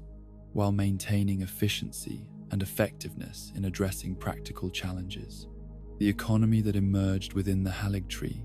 was based on principles of mutual aid and resource sharing that stood in stark contrast to the competitive and exploitative relationships that characterized most interactions in the outside world. This alternative approach to organizing production and distribution proved capable of meeting community needs while creating conditions that enhanced rather than degraded the well-being of all participants, demonstrating that cooperation could be more effective than competition in achieving broadly shared prosperity. The Cleanrot Knights, who served as the Helig tree's military defenders, represented a synthesis of martial excellence and moral commitment that reflected Miquella's understanding that even the most peaceful communities required protection from external threats while maintaining internal standards that preserved the values and principles that justified their existence. These warriors accepted personal risks and sacrifices that went far beyond conventional military duty, demonstrating loyalty that approached religious devotion while maintaining the practical effectiveness necessary for genuine protection. The decision of these knights to remain close to Malenia, despite the dangers posed by prolonged exposure to the scarlet rot, reflected their recognition that some forms of service required acceptance of costs that could not be calculated in terms of simple personal benefit. Their willingness to face corruption and decay in order to serve alongside their chosen leader created bonds of mutual respect and interdependence that transformed military hierarchy into something approaching familial relationship. The training and equipment provided to the Cleanrot Knights reflected innovations in both martial technique and protective technology that emerged from the unique challenges and opportunities that characterized life within the Helig tree's environment. These developments demonstrated that communities organized around alternative principles could achieve practical superiority over conventional approaches while maintaining ethical standards that enhanced rather than compromised their effectiveness. The relationship between the Helig tree and the broader political and military conflicts that characterized the period of its development was complex and sometimes contradictory, as Miquella sought to protect his community from external threats, while avoiding entanglement in disputes that might compromise the principles upon which his alternative society was founded. This delicate balance required diplomatic skill and strategic wisdom that pushed the boundaries of what even his exceptional capabilities could achieve. The attacks and pressures that the Helig tree faced from external enemies reflected both practical concerns about the economic and political implications of successful alternative communities and deeper psychological discomfort with challenges to established hierarchies and values. The very existence of a thriving society organized around inclusive and cooperative principles represented an implicit critique of conventional approaches that made defensive responses almost inevitable. The alliances and relationships that Miquella developed with other demigods and their supporters reflected his understanding that revolutionary projects could not succeed in complete isolation, but required careful cultivation of connections with individuals and groups who shared at least some common interests or values. These diplomatic efforts demonstrated sophisticated understanding of how apparently irreconcilable differences could sometimes be bridged through patient negotiation and mutual accommodation. The magical research and development that continued within the Haligtree throughout its period of growth and expansion reflected Miquella's recognition that successful alternatives to established systems required not merely good intentions but superior capabilities that could address practical problems more effectively than conventional approaches. The innovations that emerged from this research contributed to both the community's immediate well-being and its long-term viability as a model for broader social transformation. The educational institutions that developed within the Haligtree created opportunities for learning and development that were available to all community members regardless of their origins, capabilities, or previous experiences, reflecting Miquella's belief that intellectual and spiritual growth should be accessible to anyone willing to make the necessary effort. These institutions combined practical training with theoretical instruction in ways that prepared students for meaningful participation in both community life and broader society. The artistic and cultural achievements that emerged from the Haligtree's diverse population demonstrated that creative expression could flourish when freed from the constraints and expectations that typically govern such activities in more conventional societies. The works produced within the community reflected both individual vision and collective values in ways that created new forms of beauty while preserving and celebrating the diverse traditions that residents brought from their various backgrounds.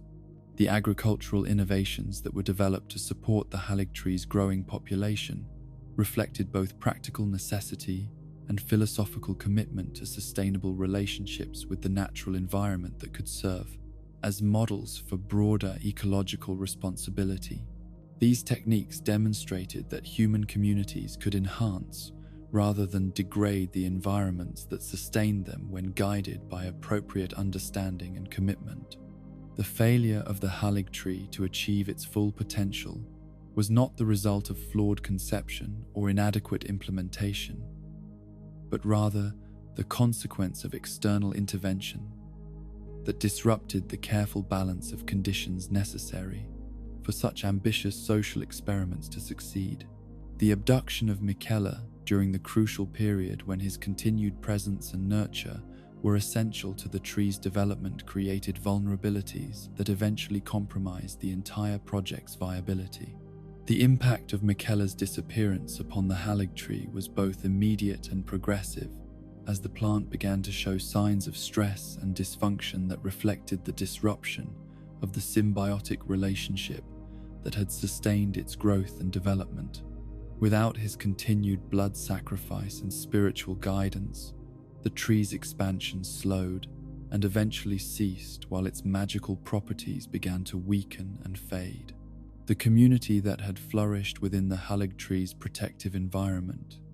faced increasing challenges as their sanctuary's capabilities diminished and external pressures mounted, forcing residents to choose between abandoning their alternative lifestyle or accepting increased risks and reduced prospects for long-term success. Many chose to remain despite these difficulties, demonstrating loyalty to principles and relationships that transcended immediate practical considerations. The corruption that eventually affected portions of the Haligtree reflected not inherent flaws in its design or conception, but rather the inevitable consequences of attempting to maintain such complex and ambitious projects without adequate support and protection from external interference.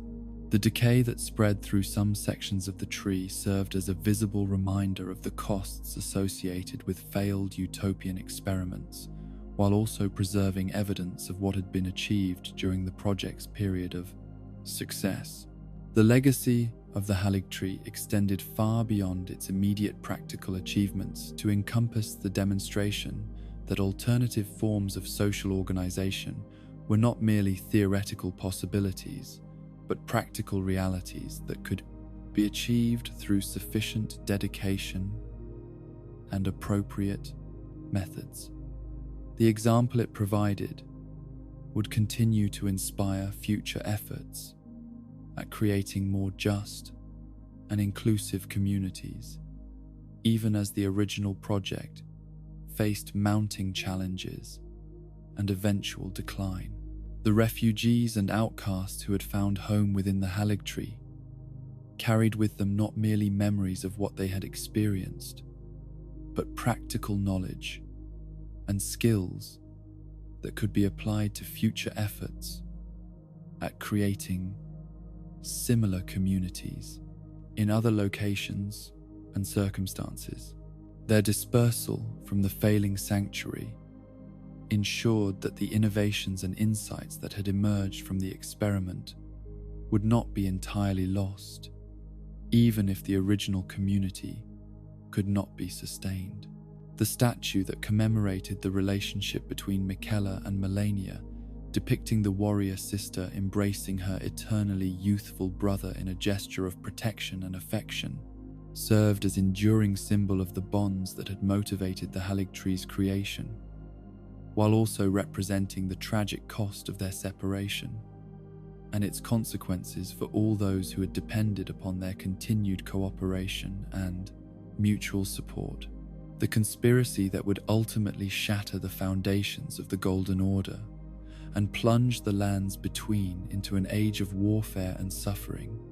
began not with grand declarations or open rebellion, but with careful planning conducted in shadows and silence by minds capable of perceiving possibilities that others could not imagine, and pursuing objectives that required patience, measured in decades rather than years. The theft of the fragment of the Rune of Death that made all subsequent events possible represented not merely criminal acts but theological revolution of unprecedented scope and audacity, challenging assumptions about divine authority and cosmic order that had remained unquestioned since the establishment of the current age. The Rune of Death itself was not merely another source of magical power that could be claimed and wielded by ambitious individuals,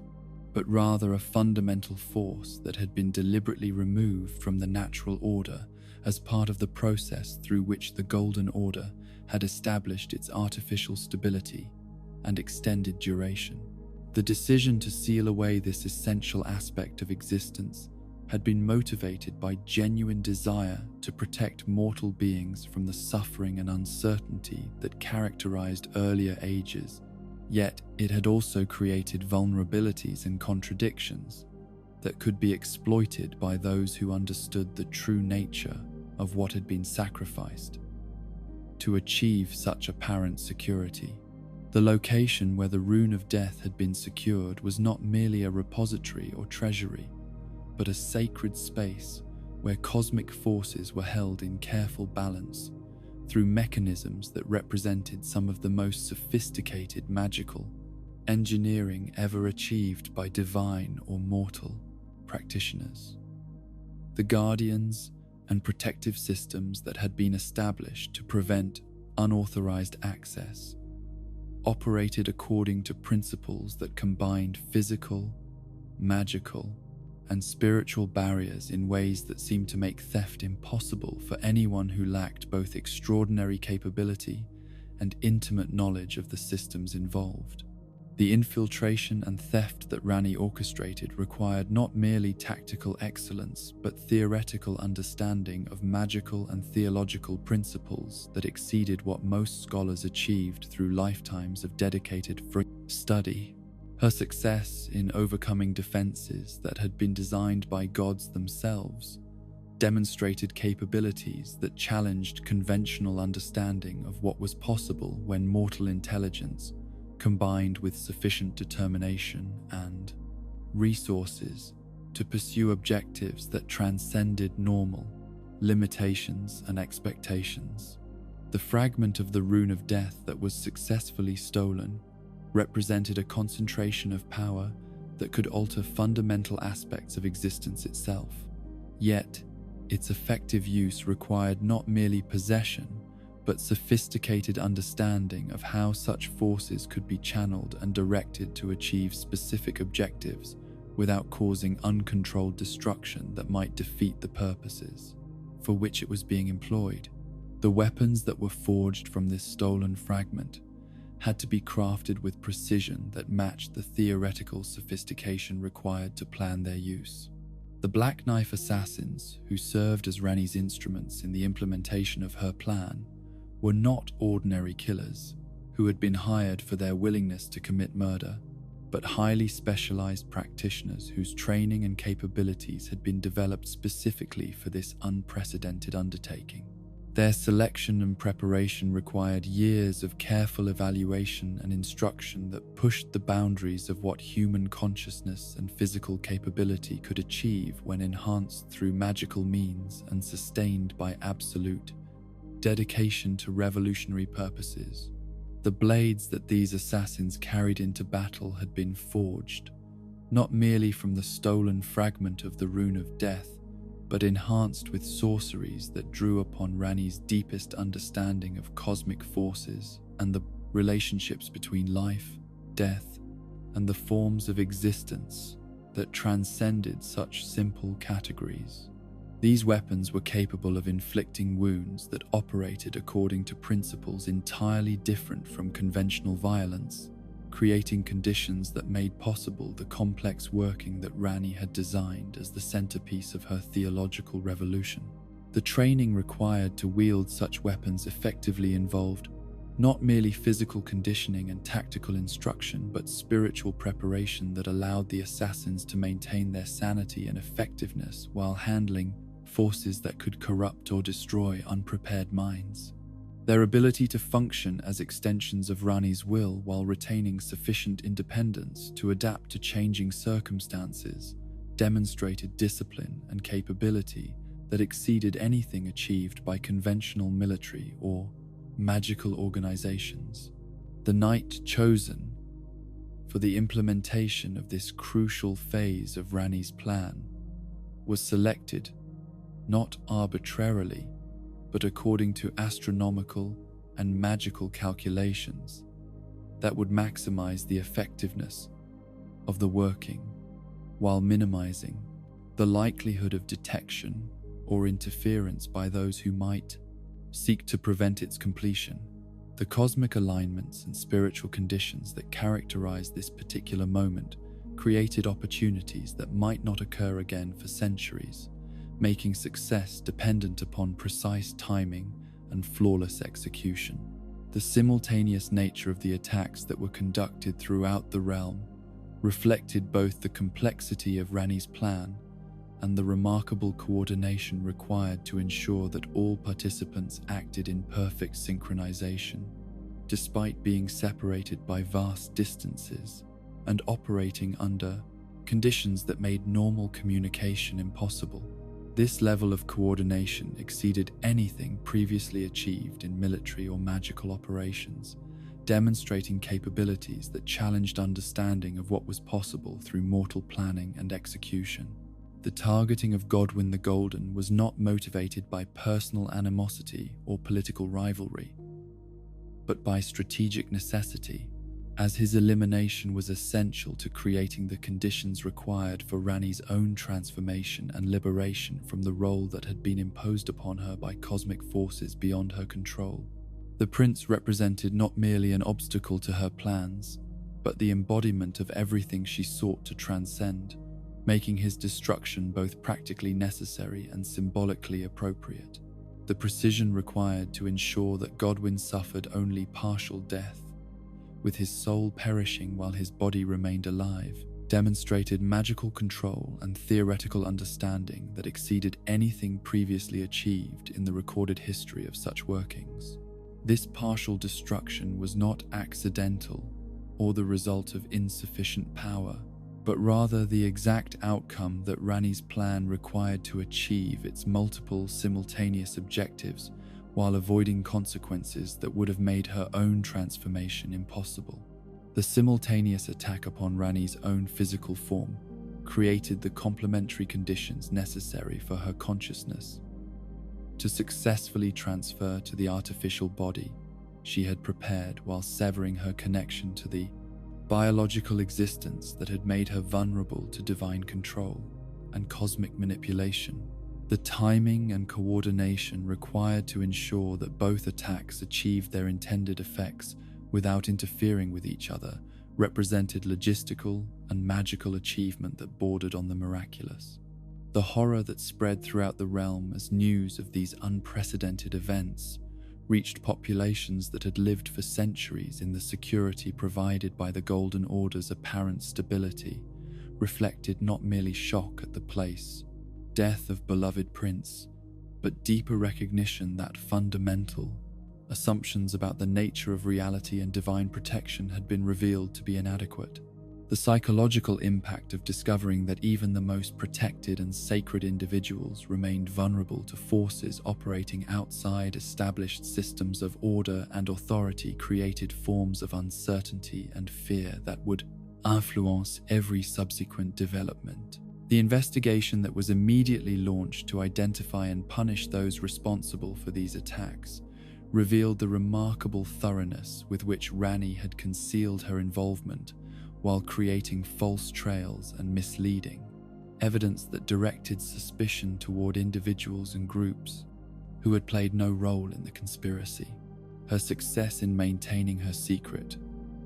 while others suffered punishment for her actions, demonstrated both tactical brilliance and moral flexibility that allowed her to pursue revolutionary objectives without being constrained by conventional ethical limitations. The transformation that Godwin underwent as a result of his partial death created an entirely new form of existence that challenged fundamental categories of life and death while simultaneously generating consequences that extended far beyond what anyone had anticipated or planned. His evolution into the Prince of Death represented not merely personal tragedy, but cosmic disruption that would influence the nature of existence itself throughout the remaining history of the current age. The spreading influence of those who live in death that resulted from Godwin's transformation created new populations and new problems that required responses for which no precedent or preparation existed,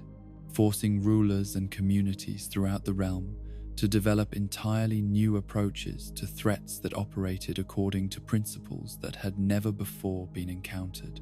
The emergence of these undead beings represented not merely a military challenge but a theological crisis that undermined basic assumptions about the relationship between divine authority and natural order. The root system of the Erd Tree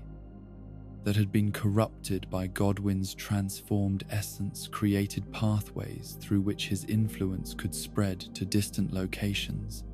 making his condition a problem that affected not merely the immediate vicinity of his physical form, but potentially the entire realm that depended upon the great tree for spiritual and magical sustenance.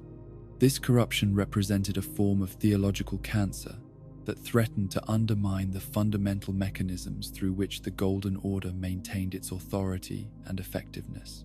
The attempts to contain or reverse the spreading influence of death that resulted from Godwin's condition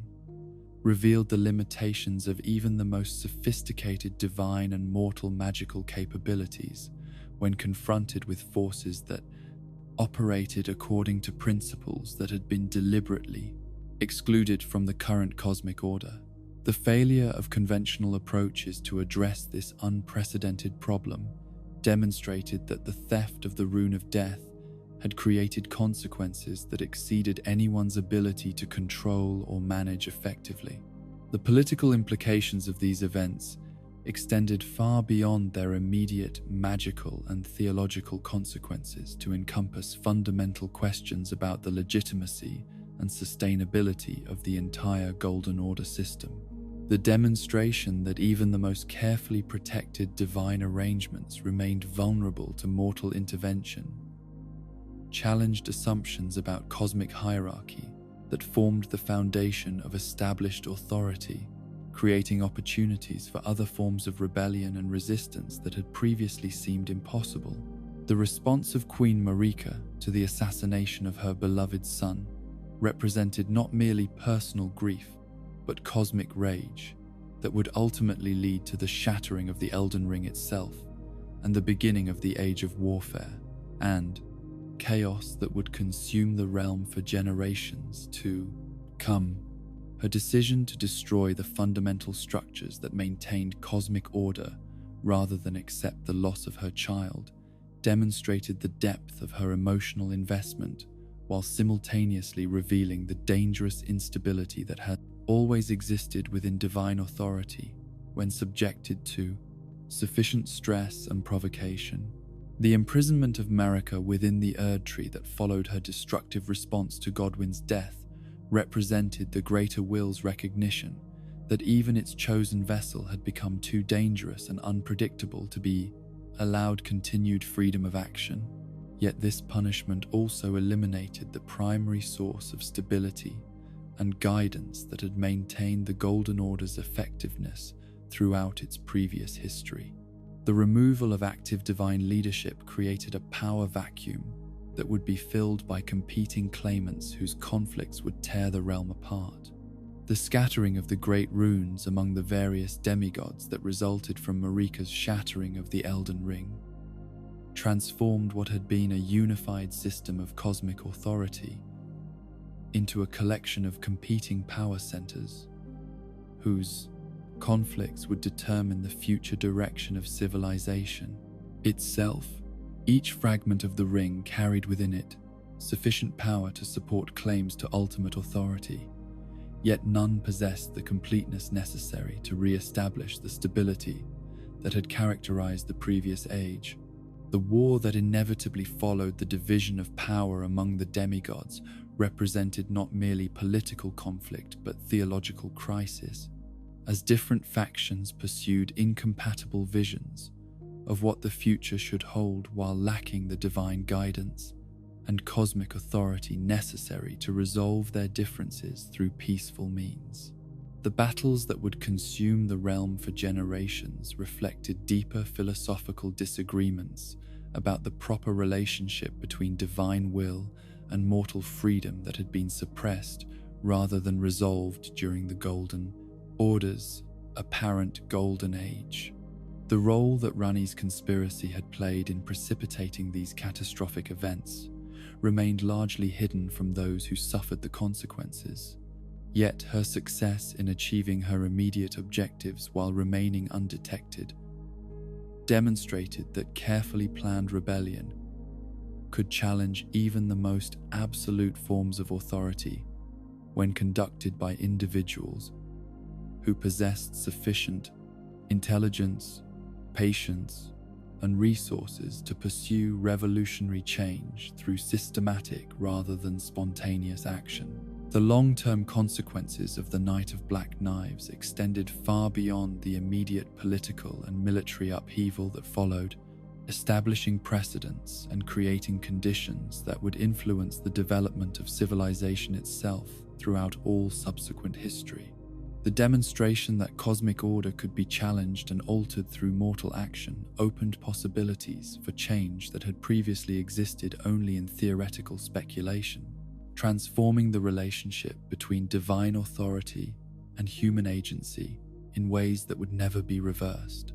The memory of this crucial night would be preserved not merely in historical records but in the fundamental structure of reality itself, as the forces that had been unleashed continued to operate and evolve long after their original purposes had been achieved or abandoned. The theft of the Rune of Death and its consequences created permanent alteration in the cosmic order that would require new forms of understanding and new approaches to existence itself from all who sought to build meaningful lives in the Rune of Death. Transformed world that emerged from the chaos and destruction that followed. The Black Knife assassins who had served as instruments of this transformation largely disappeared from recorded history following the completion of their mission. Yet their techniques and capabilities would influence future generations of practitioners who sought to challenge established authority through methods that operated outside conventional categories of political and military action. Their example demonstrated that even the most absolute forms of power remained vulnerable to attack by those who understood both the theoretical principles and practical methods necessary to exploit their hidden weaknesses and contradictions. The fragments of the Elden Ring that scattered across the lands. Between when Queen Marika's grief and rage finally overcame her divine restraint, carried within them not merely power sufficient to reshape reality itself, but also the seeds of conflicts that would consume entire civilizations and transform the very nature of what it meant to exist within the bounds of the current cosmic order.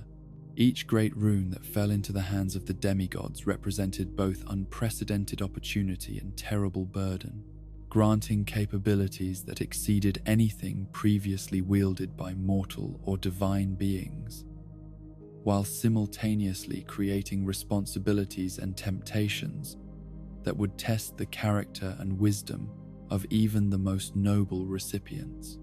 The immediate aftermath of the shattering saw the emergence of claims and counterclaims to ultimate authority that reflected not merely personal ambition, but fundamentally incompatible visions of what the future should hold and how the future,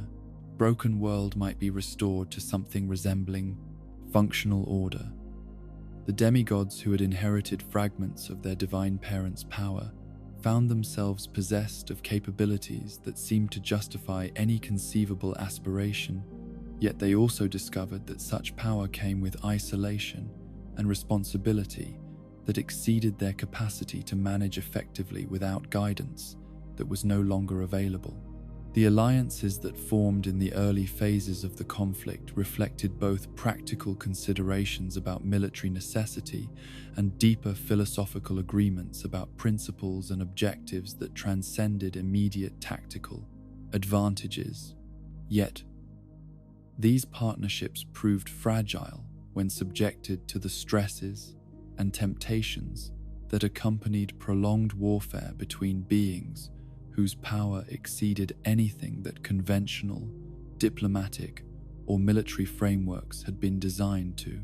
contain or channel toward constructive purposes.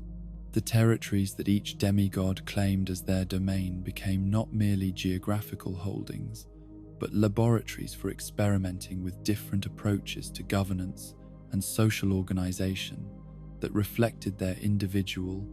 understanding of what divine authority should accomplish and how it should be exercised. The populations that found themselves subject to these various experiments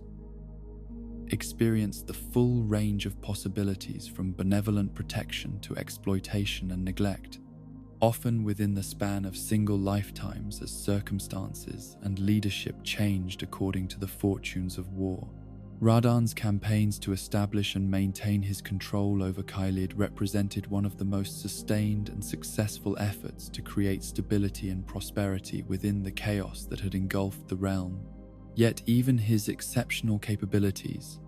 and genuine dedication to protecting his subjects could not entirely shield them from the consequences of existing within a world where cosmic forces had been unleashed without adequate mechanisms for control or containment.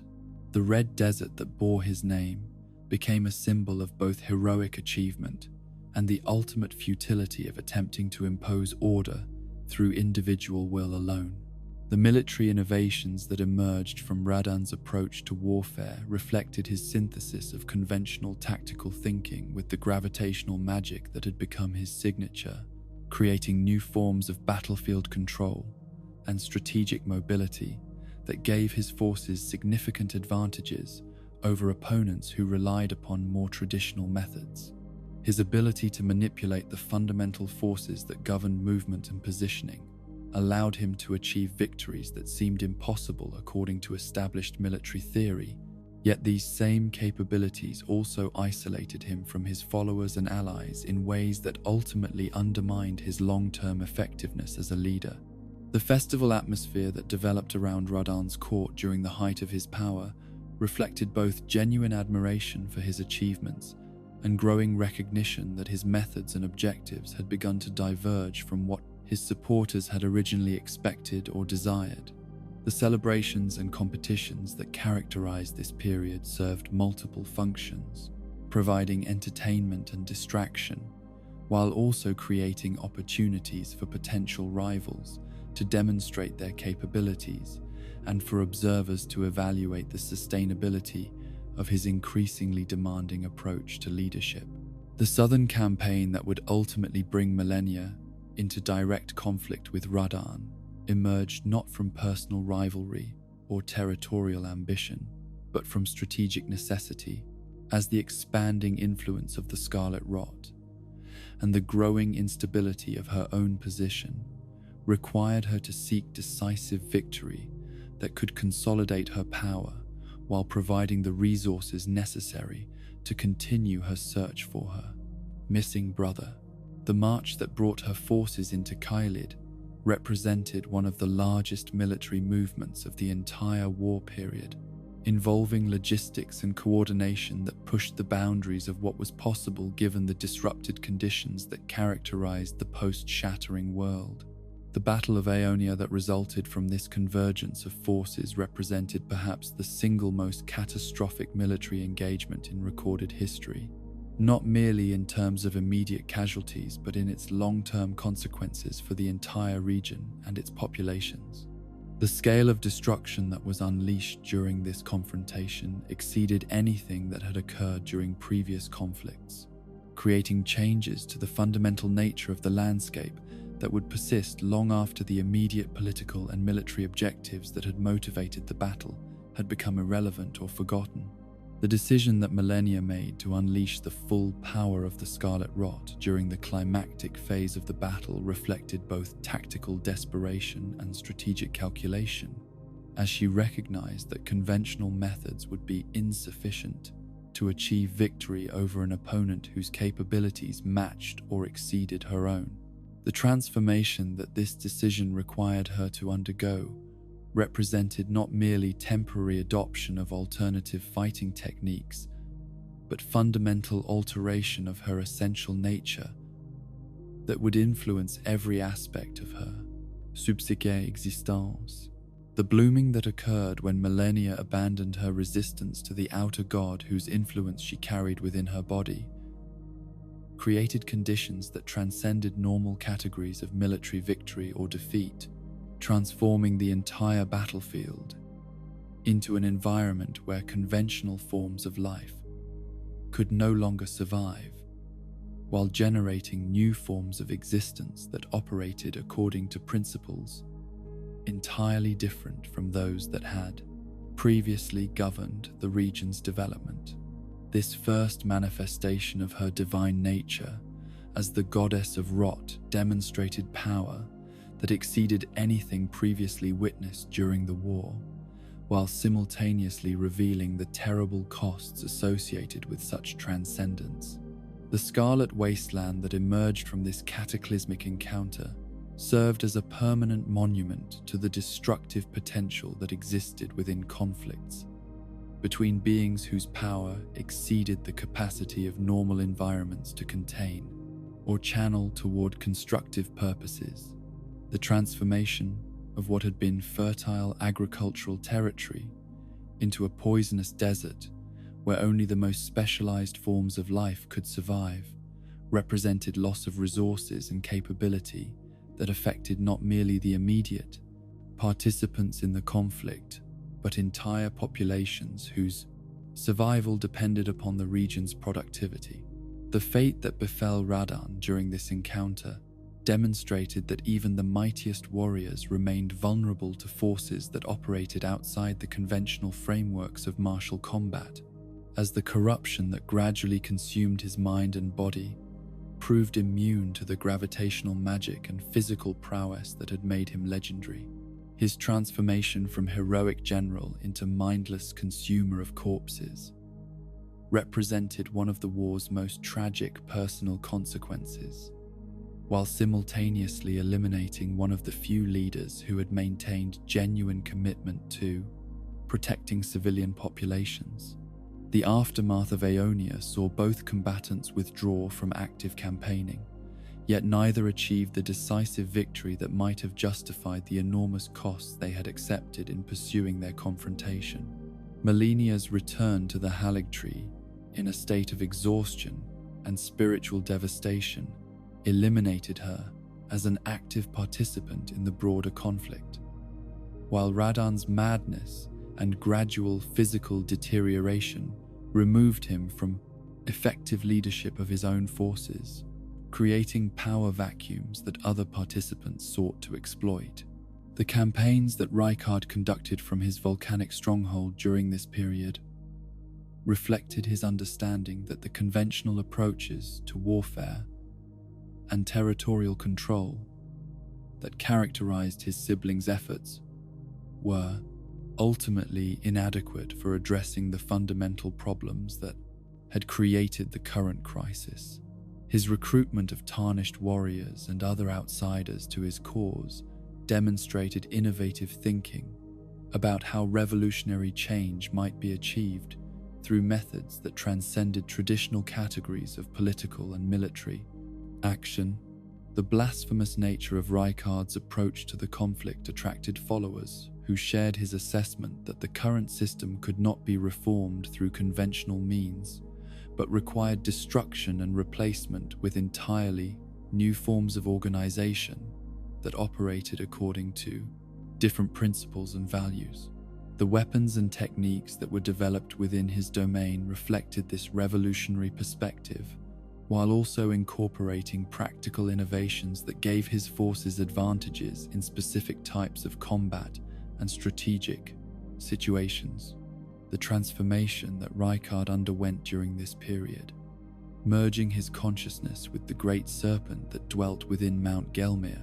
represented the most radical approach to transcending human limitations that any of the demigods attempted during the war. His evolution into an immortal entity capable of literally consuming his enemies demonstrated possibilities for power and influence that exceeded anything achievable through conventional military or political methods.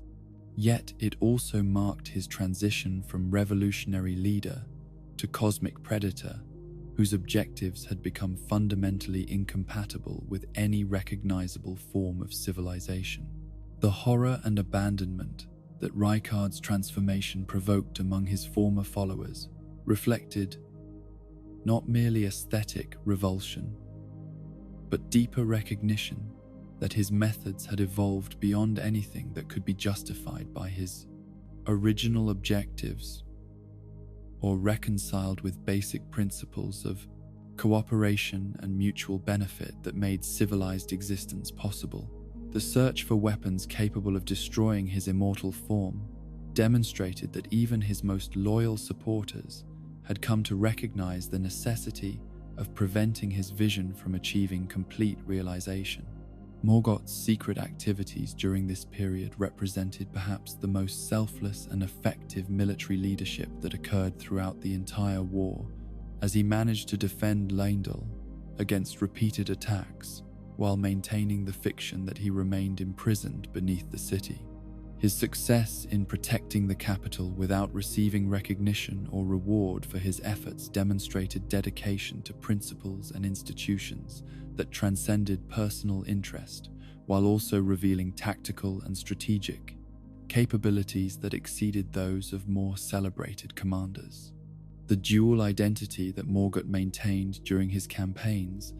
allowed him to inspire hope and courage among defenders who might have despaired if they had known the true identity of their protector, while simultaneously preserving the theological and political structures that gave meaning to their resistance against the various forces that sought to claim the capital for their own purposes. His careful management of this deception required psychological sophistication that complemented his obvious military genius, while demonstrating genuine wisdom about the relationship between leadership and legitimate authority.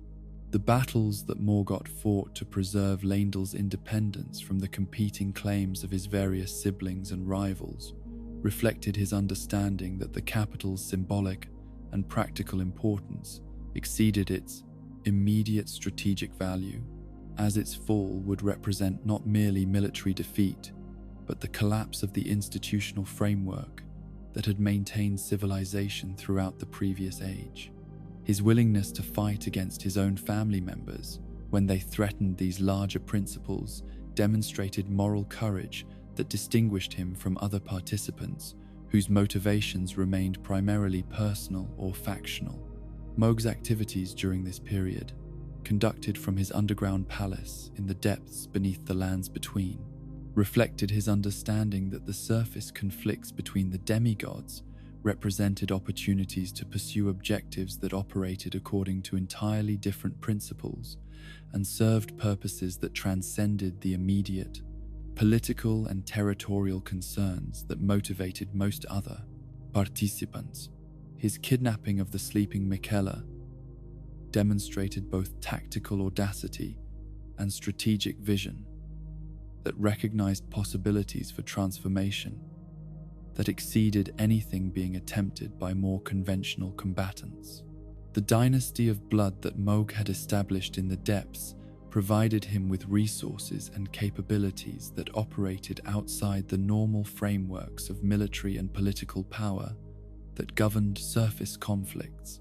allowing him to pursue objectives that would have been impossible for leaders who remained constrained by conventional approaches to authority and influence. His followers' dedication to principles that emphasize transformation and transcendence rather than mere victory or territorial control created possibilities for sustained action that were not dependent upon immediate success or recognition. The rituals and ceremonies that Moog conducted in his attempts to elevate Michela to godhood reflected sophisticated understanding of cosmic forces and divine mechanisms that exceeded what most other demigods had achieved through their various approaches to transcending mortal limitations. His recognition that true power required not merely individual achievement, but the creation of new forms of existence that could sustain themselves across cosmic ages, demonstrated theoretical sophistication that complemented his obvious, practical capabilities. The corruption that gradually affected all participants in the extended conflict reflected not merely the immediate stresses and moral compromises that warfare inevitably required, but deeper consequences of attempting to exercise power that exceeded the capacity of existing institutions and frameworks to channel toward constructive purposes. The demigods who had begun the war as representatives of different approaches to restoring order and stability found themselves transformed into entities whose objectives and methods bore little resemblance to their original intentions, or principles. The civilian populations that suffered under the various forms of divine rule that emerged during this period experienced the full spectrum of possibilities from benevolent protection to systematic exploitation, often discovering that their survival depended upon factors entirely beyond their control or understanding. The breakdown of reliable governance and economic production that accompanied the prolonged conflict created conditions where basic survival became the primary concern for most people, while questions of legitimacy and proper authority became largely academic. The environmental destruction that resulted from battles between beings whose power exceeded the capacity of normal landscapes to survive or recover created permanent alterations to the geography and ecology of the lands. Between that, would power influence all future development regardless of whatever political arrangements might eventually emerge from the conflict. The poisoned regions, twisted terrain, and corrupted ecosystems that marked the sites of major battles served as monuments to the destructive potential that existed within conflicts between entities whose capabilities transcended normal limitations. The calling of the tarnished back to the lands between that occurred during the later phases of the war, reflected recognition by cosmic forces that the demigods had proven incapable of resolving their conflicts through their own efforts and required external intervention that could break the stalemate that had developed between equally matched but fundamentally incompatible approaches to restoring order. The return of these exiled warriors represented both an opportunity for resolution and introduction of new variables that would further complicate an already chaotic situation. The legacy of the Shattering War would extend far beyond its immediate political and military consequences to encompass fundamental changes in how power was understood and exercised throughout all subsequent history, establishing precedents for both the possibilities and dangers that existed when individual will was enhanced beyond normal limitations, while lacking adequate frameworks for coordination and mutual restraint that might channel such capabilities toward genuinely constructive purposes. And so we reach the end of our journey through the Golden Lineage, having witnessed the rise and fall of Queen Marika's children across ages marked by both divine glory and mortal tragedy. These demigods, born with power that exceeded the dreams of ordinary beings, found themselves trapped by the very gifts that had promised to elevate them above the limitations that constrain lesser souls. Their stories remind us that even the mightiest among us remain vulnerable to the forces of love and loss, ambition and corruption, hope and despair that define the essential nature of conscious existence. In their struggles, we see reflected our own deepest conflicts between duty and desire, between acceptance and rebellion, between the comfort of familiar limitations and the terrifying freedom that comes with genuine choice. Godwin's friendship with ancient dragons, Morgot's selfless devotion despite rejection, Rani's revolutionary vision of cosmic liberation, Miquella's dream of sanctuary for the outcast and forgotten. Each represents a different approach to the eternal question of how power should be wielded and what purposes it should serve. The gentle darkness that settles over their tales is not the darkness of ending, but of understanding. The peaceful recognition that all stories, even those marked by tragedy and loss, contain within them seeds of wisdom that can illuminate our own paths through the complexities of existence. Rest now in the knowledge that struggle and suffering, when faced with courage and compassion, can become sources of beauty and meaning that transcend their immediate pain. Close your eyes, dear traveler, and let these ancient dreams carry you into the quiet space where all conflicts find their resolution and all questions discover their peace.